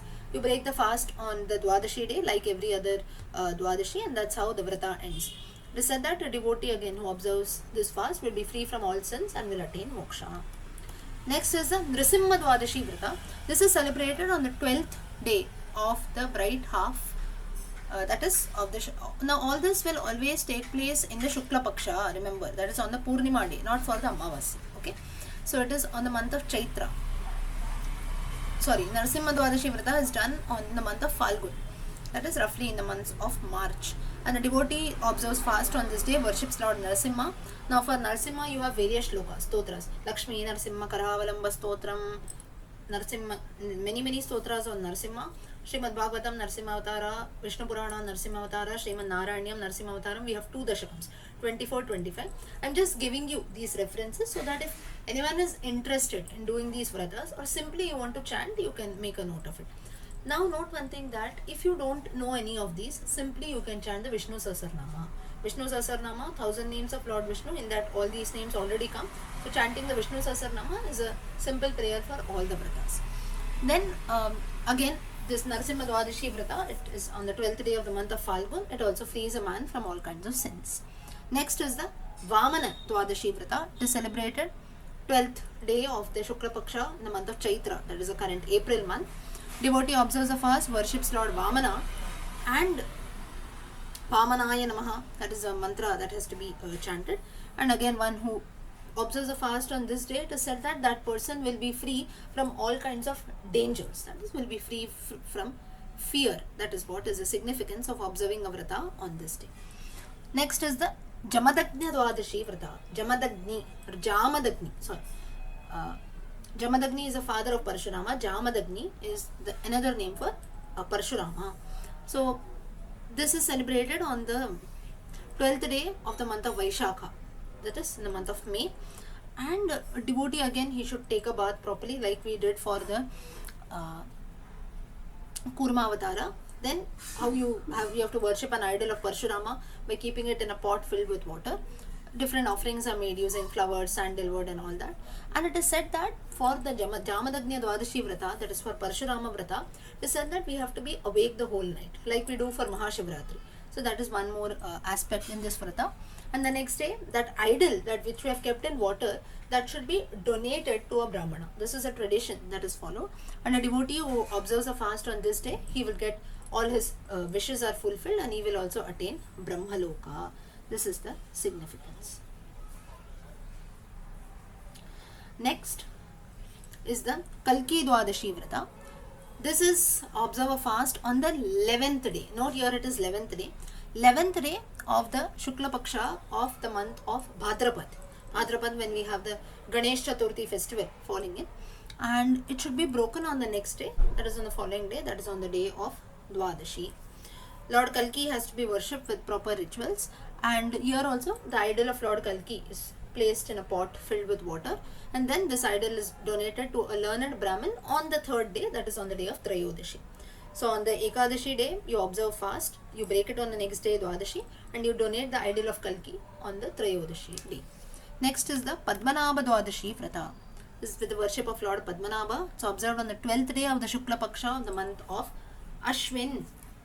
And here is that all the organs, that is entire body of Lord Padmanabha is worshipped. So here the stotra which can be chanted is the Vishnu Padadi Keshanta Varnana Stotra. Few of us, we have just learnt it together. You can chant this because in this all the organs of the Lord Padmanabha have to be worshipped. So this stotra can be chanted easily. The Lord is again, Padmanabha idol is placed in water, and then different offerings, flowers, fruits, sandalwood are made. On the next day, the idol is also donated to a Brahmin, and one who observes the fast on this day enjoys a prosperous life and attains to the abode of Padmanabha, that is nothing but Vaikuntham. Next vrata is a Dharani Vrata. Now what is this Dharani Vrata? It is observed in the Hindu month of Kartik, and the rituals, they start by worshipping again various organs of Lord Narayana. Again the same stotra can be chanted, Vishnu Padadi Keshanta Varanana Stotram, composed by Adi Shankaracharya.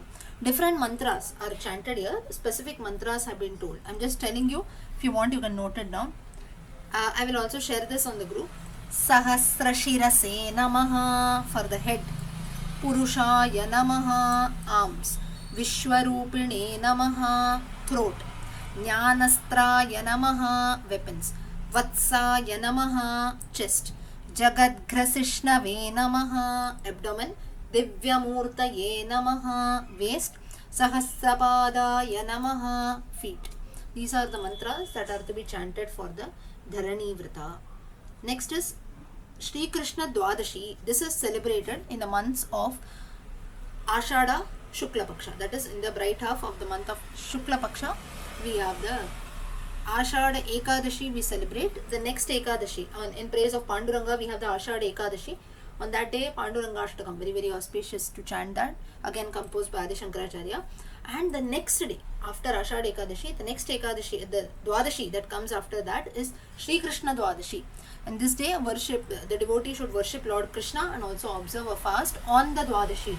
Very very auspicious for Lord Krishna. So specific for Krishna, not for Vishnu alone, it is specific for Krishna. Next is the Buddha Dwadashi Vrata. Now again here, as per the Varaha Purana, again we have Buddha, which is considered to be an avatara of Lord Vishnu, an incarnation of Lord Vishnu. So here again, it begins on the 11th day of the month of Shravan. Again, Shravan Masa, very very auspicious month. 11th day of the month of Shravan. On this day, Lord Vishnu is worshipped. Again, different rituals are done, offerings are made, fruits, flowers, Naivedya, Agarbatti and so on. And again, a few more mantras are worshipped. They should be chanted while worshipping the various organs. What are that? Again, I will just chant that, share it later on the group. Om Damodaraya Namaha feet, Rishikeshaya Namaha waist, Sanatanaya Namaha abdomen, Vatsadharine Namaha chest, Chakrapanaye Namaha arms, Haraye Namaha throat, Manjukeshaya Namaha head, Bhadraya Namaha Shikha. Shikha is nothing but the knot that we tie on the hair, that is Shikha. Now after all these rituals are done, an idol of Lord Krishna, now for Buddha usually we don't get an idol, so usually the idol should be donated to a Brahmin. Any Krishna or Vishnu idol should be donated to Brahmins. Next, with this section of different vratas with regards to Vishnu have been told. Next we have some more vratas that are mentioned. Let's have a look at all that.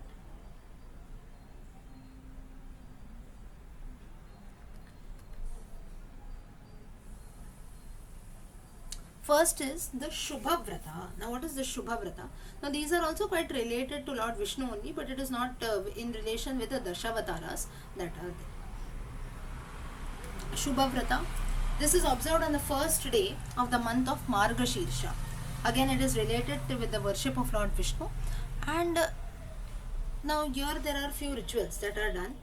That is having one meal on the month in the month of Ekadashi. You have to have only one meal. Then donating barley to Brahmins. That is barley. Now some people we drink barley water and all that. So that is usually given to Brahmins. Next, worship the idol of the goddess Prithvi on Ekadashi. That is Earth, Bhuma Devi on Ekadashi. So like this, these are different rituals that are done as a part of this Vrata, Shubha Vrata. And all this puja, it ends on the Dwadashi day. First day we start the worship. Different rituals are done. On the Ekadashi day, you have to consume only one meal. Then you also worship goddess Prithvi on the Ekadashi day, and the austerity concludes with on the day of Dwadashi. Then here goddess Prithvi on the day of Ekadashi, she is worshipped along with Lord Vishnu.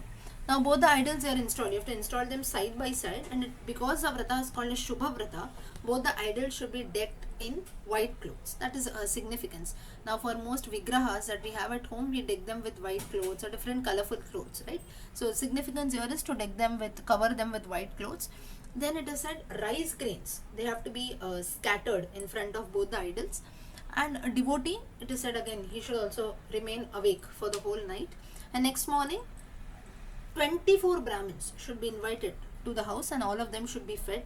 Different donations can be done, like cow. A cow is not possible in today's times, but that was also done earlier. Different kinds of clothes, ornaments, umbrella, sandals, and similar articles. So whatever things are useful for the Brahmins, that should be given in donation.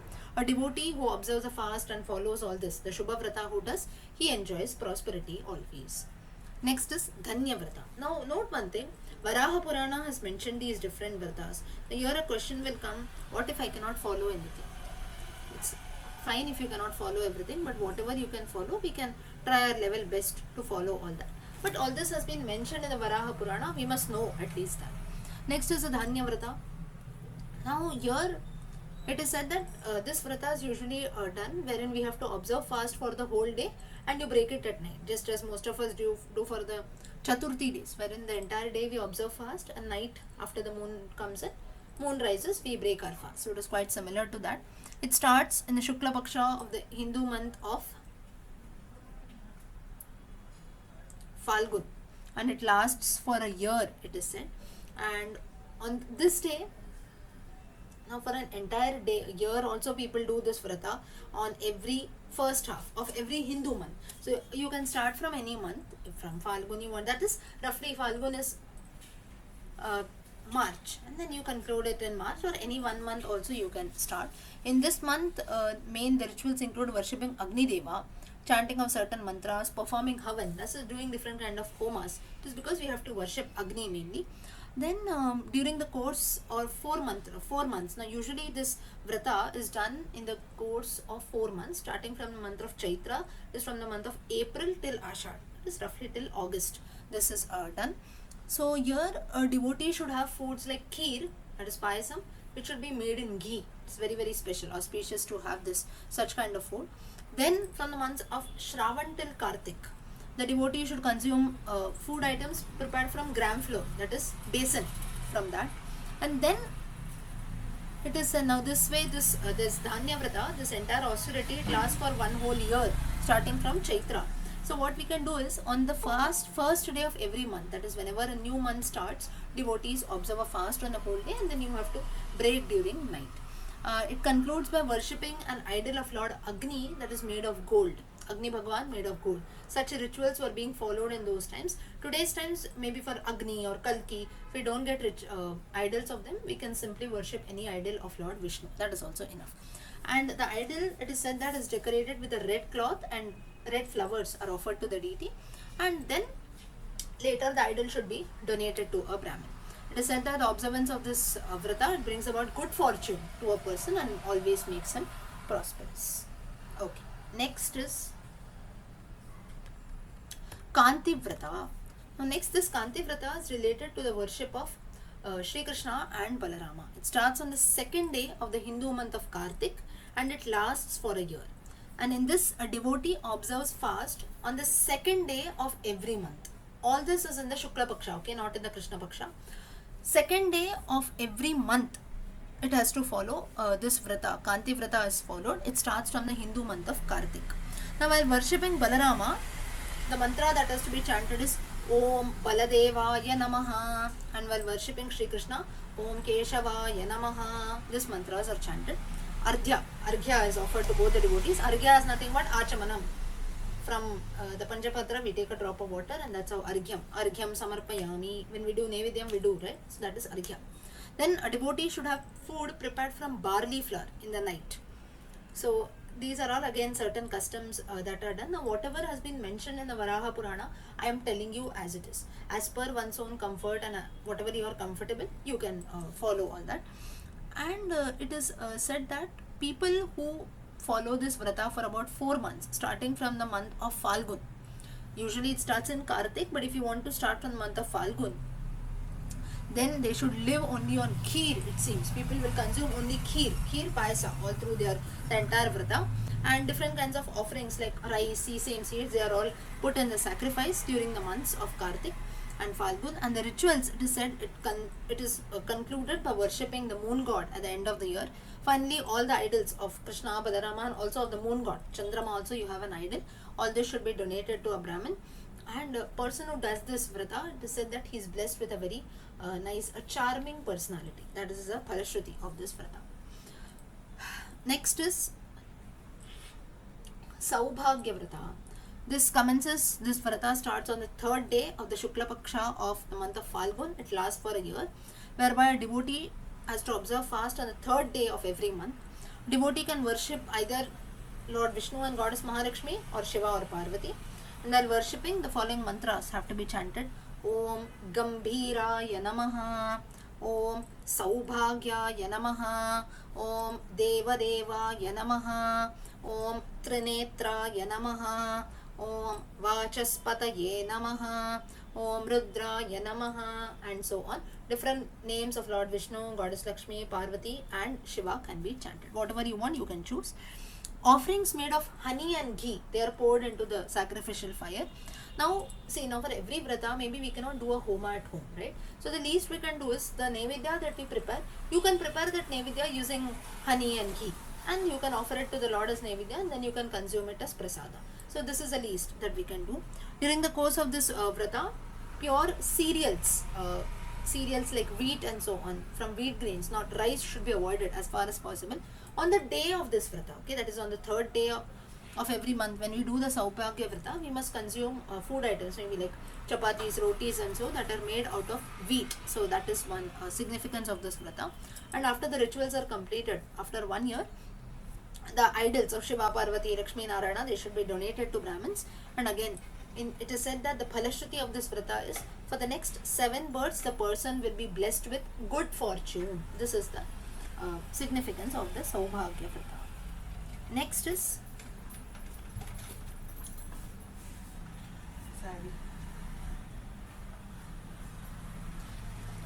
Avigna Vrata. Avigna Vrata, it is Avigna. Name itself suggests that it will clear all kinds of vignas, all kinds of obstacles that are faced by a man. It starts on the 4th day of the Shukla Paksha of the month of Falgun. It lasts for 4 months, whereby a devotee should observe fast on the 4th day of the Shukla Paksha of every month.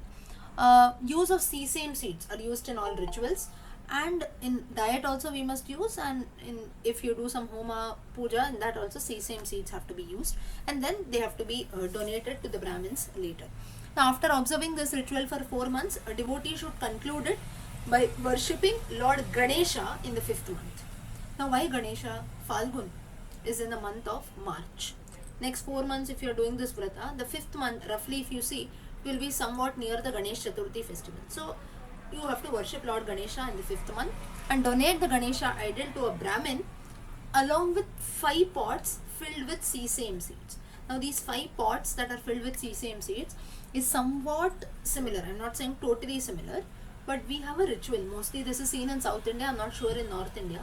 Whenever there is a good maybe a good omen, like maybe you have a marriage or a function or so, you'll see there are 4 or 5 pots that are kept with all kinds of cereals and pulses, right? And then you call young girls and ladies to remove that. What is anyone familiar with that? Pali Pali, telikendudana. correct. So Pali. that is where others are. Do you know about this? 5 No, or in the marriage they keep like that pulses and they will allow you to what? allow it to germinate, and then Sprout. you sprout, and they do it, right? Yeah, Yeah, with yeah, mud. yeah. Yes, just as Revati just said, we say that paligai. So that is what has to be done. It's usually done by girls or ladies, I suppose. So it is, this ritual is somewhat similar to that. We're in 5 pots, but the only difference here is that we donate those 5 pots filled with sesame seeds to Brahmins. Now, all this donation also in today's times, you have to look at things with today's concept. Now, Brahmin, you donate him 5 pots. Today, priest also they will not accept. They'll say, no, I do what I will do with so much of sesame seeds. Nowadays, you even give them donations. Like we have some death or something takes place, we have the 13-day rituals or something like that. Many times they will say that you don't give us maybe a steak or slippers and all that, umbrella. They will say you don't give us all things. You give us in the form of money. We can use it for something else. What we will do with so many umbrellas, slippers, and all that, right? So their point of view is also correct, but from the point of view of rituals, this is what has been told. So therefore, you can note it down. So then, along with the Ganesha idol, 5 pots filled with sesame seeds should be given to Brahmins. And while worshipping Lord Ganesha, a few mantras have to be chanted. What are that? Om Shura Yanamaha, Om Dhira Yanamaha, Om Gajanana Yanamaha, Om Lambodhara Yanamaha, Ekadanta Yanamaha, and so on. You can chant the Ashtodhara Shatanamavali of Lord Ganesha. The devotee, it is said that he becomes free from all kinds of obstacles, and all his wishes are also fulfilled by observing this Avikna Vrata. It's mainly in praise, or you can say it is specially done for Lord Ganesha. Next is the Shanti Vrata. It starts on the 5th day of the bright, that is of the Shukla Paksha of the month of Kartik. It lasts for a year, wherein a devotee observes fast on the 5th day of every month. It is related with the worship of Lord Vishnu and Sheshanaga. A devotee should be free from hot and spicy food during this course.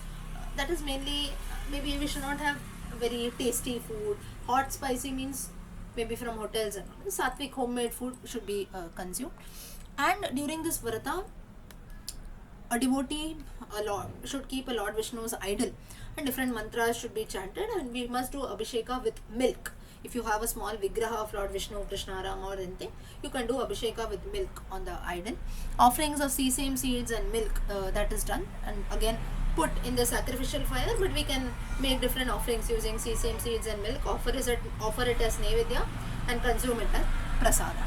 Next, after all these rituals are done, at the year end, Brahmins, they are invited and you have to give them food. Finally, the idol of Sheshanaga is donated to one of them, and a devotee who performs this ritual, he becomes free from all kinds of troubles and problems that come in his life, and will always experience peace all through his life. Next is the Kamavrata. This ritual is related with the worship of Lord Kartikeya. It is done in the Shukla Paksha of the month Pausha. On the 6th day of this month, Shashti is very auspicious for the worship of Lord Kartikeya, we already know. So on the 6th day of every month, the devotee is expected to live on nothing else but fruits. That is full day upavasa, only on fruits we must live. And this vrata, now Lord Kartikeya is known by different names: Shadanana, Senani, Kritika, Sutta, Kumara, Skanda. So again, the Ashtotara Shatanamavali of Lord Skanda can be chanted.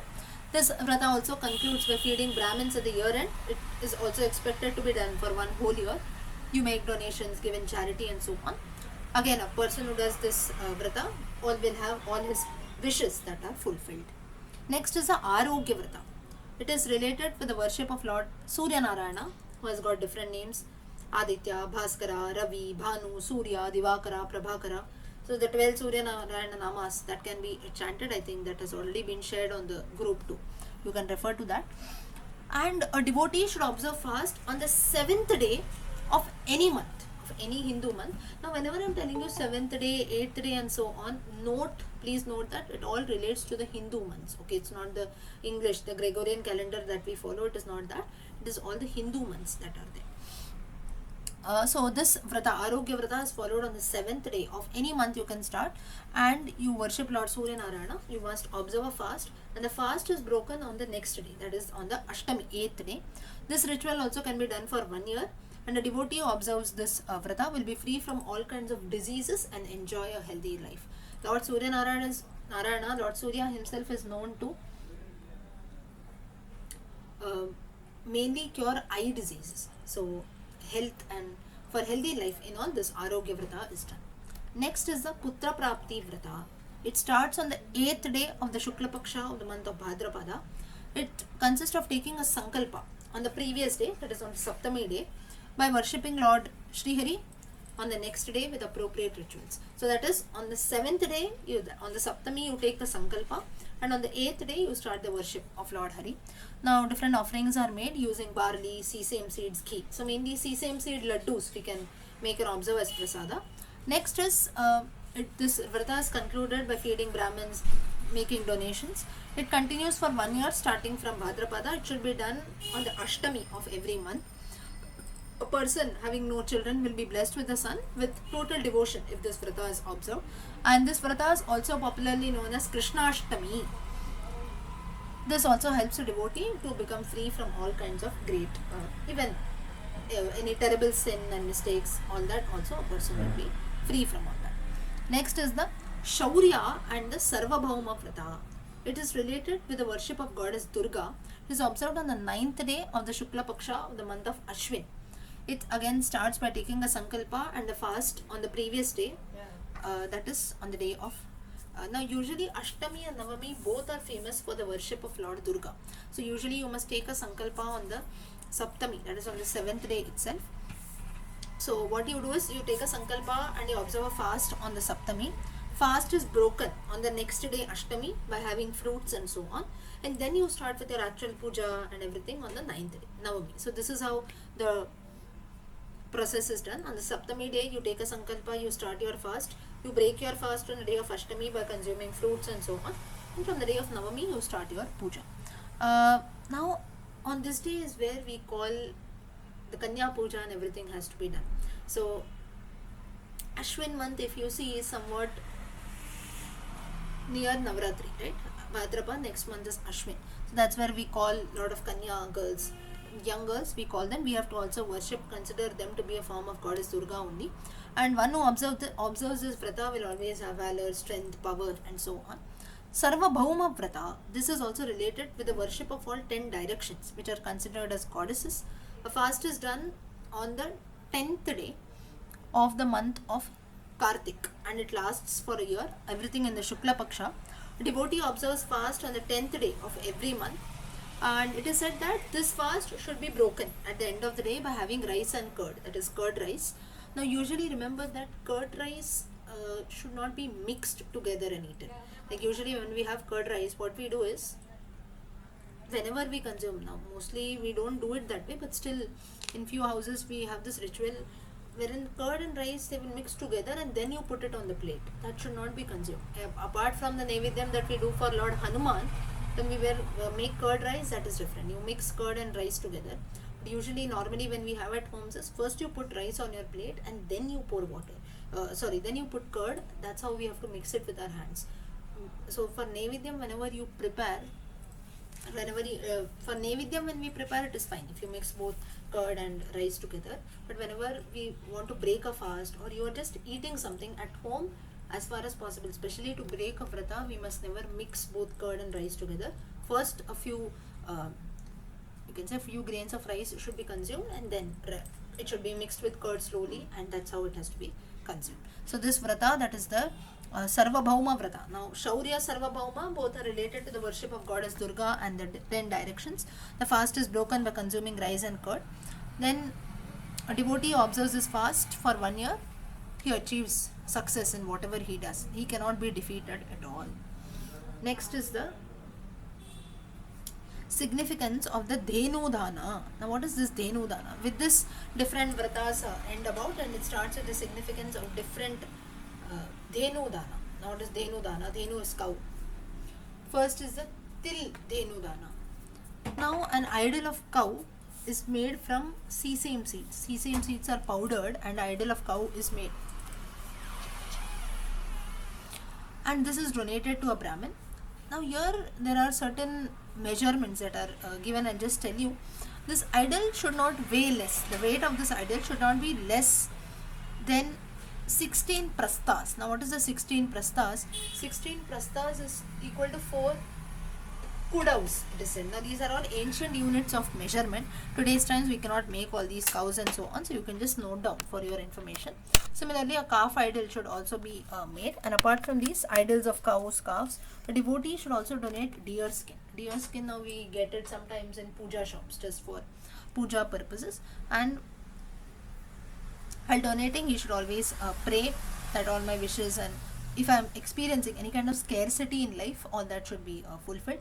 The Brahmin who receives this donation, he should also be grateful. So whatever we give, the person should always feel grateful. And it is said a person who donates a tiladhenu, that is a dhenu's cow made of sesame seeds, he gets all his wishes fulfilled and attains Vaikuntham after his death. Next is a jaladhenu, wherein how you do this jaladhenu is a small area of land, you purify it by putting cow dung. You place 2 small pots in the center of the land, and these pots are filled with things like water, sandalwood, camphor and all that. And then the devotee should imagine that goddess Jaladhenu, that is a cow made of water and its calf, that is Gomata as we say. We have to imagine that they are also living in these pots, and therefore different articles of worship like sandalwood, flowers, incense sticks, all that is kept there as a part of worship. And after the completion are done, both these pots, they are given to the Brahmins, and a person who donates this Jaladhenu, or a Brahmin who accepts it, both of them, they attain Vishnu Loka. Next is the Rasadhenu Dana. Now what is done here is, first again the area is purified by putting cow dung, and then a black deer skin is spread on it. That is a dark color. Black deer is not actually black, it is you can say dark color. Next is along with it kusha grass is kept. 2 pots are kept, one large and one small, and they are filled with sugar cane juice. That is where is rasa. Rasa is nothing but juice. So rasa, sugar cane is filled in both those pots, symbolizing Rasadhenu and the calf. 4 sugar canes. The juice of 4 sugar canes they are done, and that is the juice that is taken. Apart from that, 4 sugar canes should also be placed in the center, like in 4 corners they should be fixed. So it symbolizes as 4 legs of the cow are there. One small silver piece is also kept at the base of every sugar cane, symbolizing the hoofs of the cows. Then Rasadhenu, it is adorned, the place, the pots and all the sugar cane, everything with colorful clothes, flowers and everything, you decorate the place. Then 4 small pots filled with sesame seeds are kept near the 4 corners. Then worship, everything is done. All this is donated to a Brahmin, and a person who donates will be free from all kinds of sins. His ancestors, generations together, even those who have done papa, all of them also attain Swargaloka. Next is the Gudadhenu Dana. So out of this, now maybe all of these we cannot do, right? Now Tiladhenu Dana, Rasadhenu Dana, Jaladhenu Dana, we cannot do this practically, but it is so surprising that in the Varaha Purana and in so many of our scriptures, only when now maybe I am telling you, you are listening. Apart from that also, those who have the Purana books, please open that and read it for yourself. And those who are interested, you can also purchase whenever you want, or in online also you have so many sources. Go through the original script. So much of information has been told, so many rituals have been mentioned, and there are many people who were following, all our ancestors, they were following all these kinds of rituals. Today's times, of course, it is not possible. We cannot even, the least we can do is maybe you go to a temple and you purchase grass and give it to a cow, right? More than that we cannot do anything. But these are different rituals that have been mentioned. We know only a few rituals today, and that also we perform it with so much of difficulty. We see so many shortcuts, right? Even if the priest says something, we say, no, you tell me a small easy way to do it, I cannot do even that. So there were all these rituals also that people were performing. Next is the Gudadhenu Dana. Gud is jaggery. In this, what is done is some jaggery is taken and it is made in the shape of a cow and calf. Again, the land is purified with cow dung, black deer skin is spread, kusha grass is kept, and all this is covered with a piece of cloth. Then Both the idols of both the cow and calf made of jaggery, they are worshipped with different rituals. They are donated to the Brahmins, and along with this, different donation items like shoes, umbrella, and if possible, even a gold ring is also given to Brahmins. Donating a Kudadenu enables a man to go to divine world, that is Swargaloka, where sages and different kinds of hermits they also dwell. They stay there. By doing this, ancestors as well as future generations also live happy. Budadhenu Dana. Next is the Sharkara Dhenu Dana. Sharkara, sugar. Idols of cow and calf are made of sugar. They are worshipped, then they have to be donated to a Brahmin. Then a devotee should live only on sugar for a day. That is, you consume only sweet items. And donating a Sharkara Dhenu liberates a man from all sins. Similarly, donating Madhu Dhenu made from honey, Kheera Dhenu made from rice and milk out of kheer, Dadi Dhenu, curd, Navanita Dhenu, butter, Lavana Dhenu, salt, Karpasa Dhenu, cotton, they are all believed to bless with all kinds of virtues. So in short, if you see all these different donations that have been mentioned, it is said that they try to signify the importance of cow. Now we know why cow is considered to be a very, very important or auspicious animal in Hindu Dharma or Hindu culture. This is the reason why. So there are different rituals that are done using a cow also. Now Lavana Dhenu and all that, if you see rock salt, that can be used. In the case of honey and all, we cannot prepare idols. So we can imagine, maybe you keep it in a pot or so and you can imagine. So these are different rituals for the Dhenu Dana. So with this, Dhanam and Vratas ends. Next, we will look about information about a few pilgrimage places has been mentioned here. Now let's have a look at this. First place, so till here is it clear? Yes? Till here is it clear? Yes, Lakshmi. Okay. Next, we will continue. So all this again, now as I told you, please go and you have to revise it again, otherwise then you will forget. So the different rituals, especially all the different vratas and everything that we saw, though I have told you everything orally, please go and revise. You listen to the audios again so that you can remember everything. So next, now we have the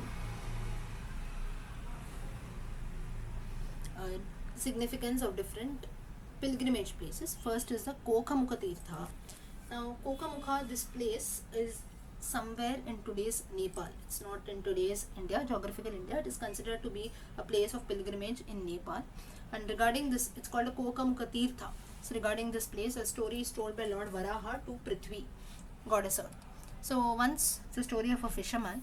He was trying to catch a very large fish that was there in the lake in Kokamukha. Kokamukha Tirtha is a small lake. So suddenly a hawk, H-A-W-K, it comes in the sky and it picks the fish in its beak and it tries to fly away. But this fish was a very big one, so the hawk, it could not hold it for a long time. And it fell on the ground, being unable to bear the weight of the fish. But it is said that as soon as the hawk fell on the ground, this hawk, it turned into a handsome prince.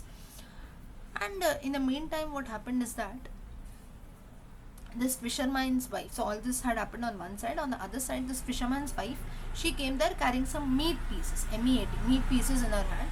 A kite, K-I-T-E, kite vulture kind of a bird. It was flying in the sky and it tries to snatch all these meat pieces. Seeing this, a fisherman, he killed that kite with an arrow. And this kite, he took rebirth as a prince of Chandrapur. She was extremely beautiful, but she hated men. Now similarly, the fish also was reborn as a prince. Now, as destiny was there, both of them, they married each other. So this kite, who was reborn as a princess, and even the prince, both of them, they married each other. So once it so happened, the fish was not reborn, the hawk was reborn as a prince, right? So the hawk as a prince and the kite as a princess, both of them, they, in their next birth, they married each other. And it is said that once she got married, the princess, initially she was hating men, but once she got married, it changed her behavior and she started liking men and she lived happily. And both of them, they lived happily with each other. They could not even think about separation and so on. So one day, the prince, he had a terrible headache and the princess became very worried. She called the royal physician and so on. And the physician also tried his best, but the prince could not be cured at all. Somehow the prince, but he remembered everything about his previous birth, and he had a firm belief that he will be cured of his illness if he visits this Kokamukha Tirtha, where he was initially born as a hawk. So he goes there along with the princess.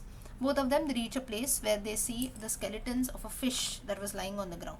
Now the hawk had carried the fish in his mouth, so when the hawk fell down, obviously the fish also fell on the ground. Fish cannot live on land, right, much, so it had also died. So looking at this, the prince then tells his wife that, you see, I was a hawk in my previous birth, this is a fish that I was carrying, and then this is that skeleton.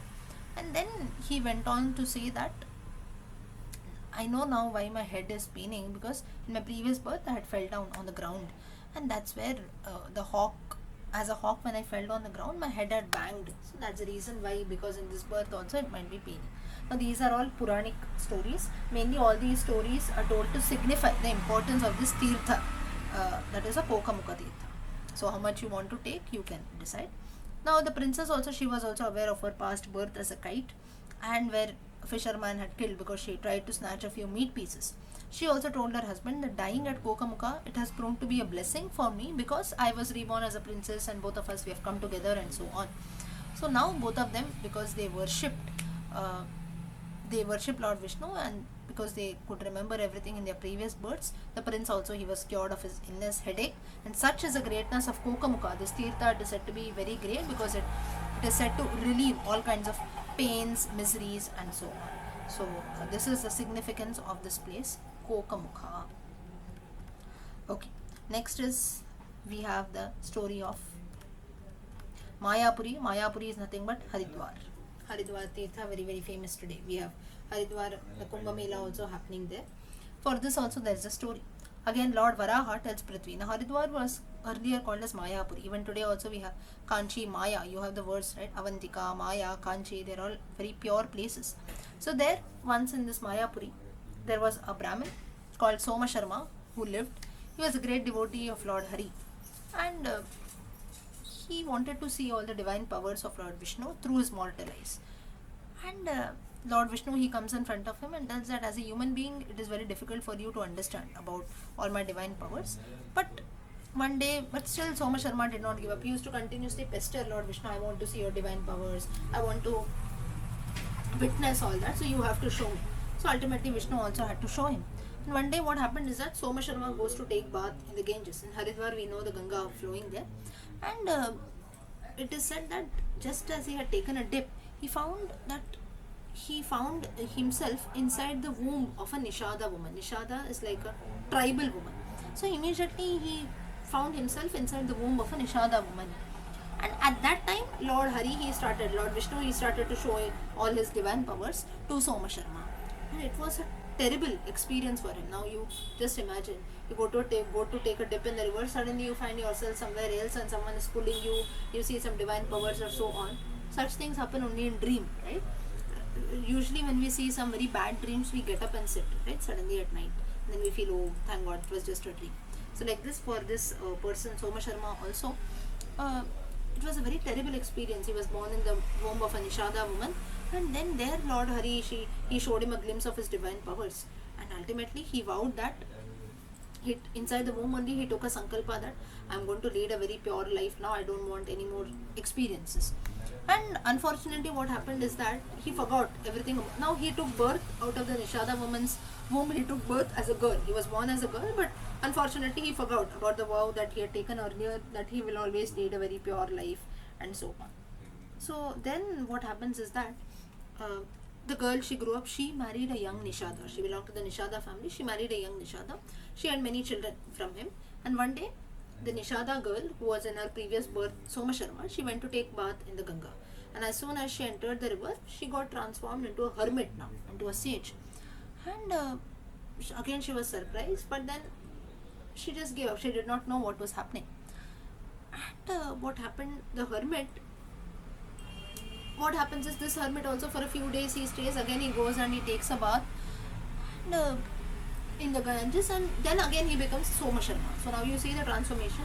Soma Sharma, originally the Brahmin was Soma Sharma, then he was reborn as a girl, then he was born as a hermit, and again the fourth time he goes and takes a dip in the Ganges, he is again reborn as Soma Sharma. He comes out of the river and he is totally amazed. He then sits down, he meditates, and very soon he was engrossed in that.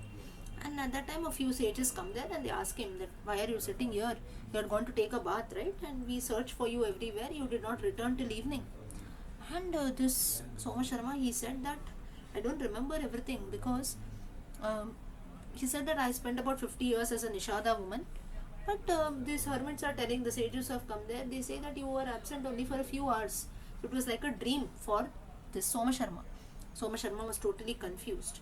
And at that time, he prays to Lord Vishnu. He says that I only had asked Lord Vishnu that you show me all kinds of impossible things and divine powers and so on. Maybe Lord Vishnu only has tried to show this, that he gave me so many births of a woman, of a hermit, of a sage, and so on. Finally, now my original form. But actually, all this was just a dream state.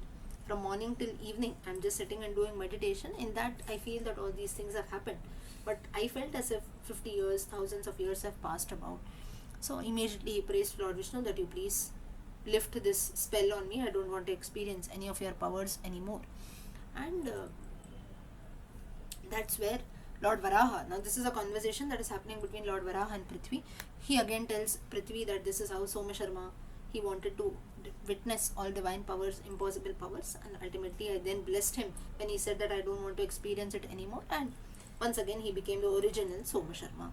So such is the place, is the, you can say, the significance of this place, Mayapuri. That's why Haridwar is called as Mayapuri. Everything is Maya here. Maya is illusion. So you feel like illusion, things are happening. And where Lord Sri Hari itself, he had manifested, he has shown his divine powers to this Soma Sharma. That's why Haridwar has become a very important pilgrimage place today. Haridwar, that is a dwar of Hari, Lord himself. A devotee who goes on a pilgrimage to Mayapuri, he will never get entangled in all these worldly illusions and all that. He'll always be free. So just as Soma Sharma was also freed from all of his illusions, similarly a person who goes to Haridwar, that is Mayapuri, he'll also be free from all kinds of illusions. Okay, next is we have the story of Rishikesh. So today time is up. We will stop here. In the next session we will continue.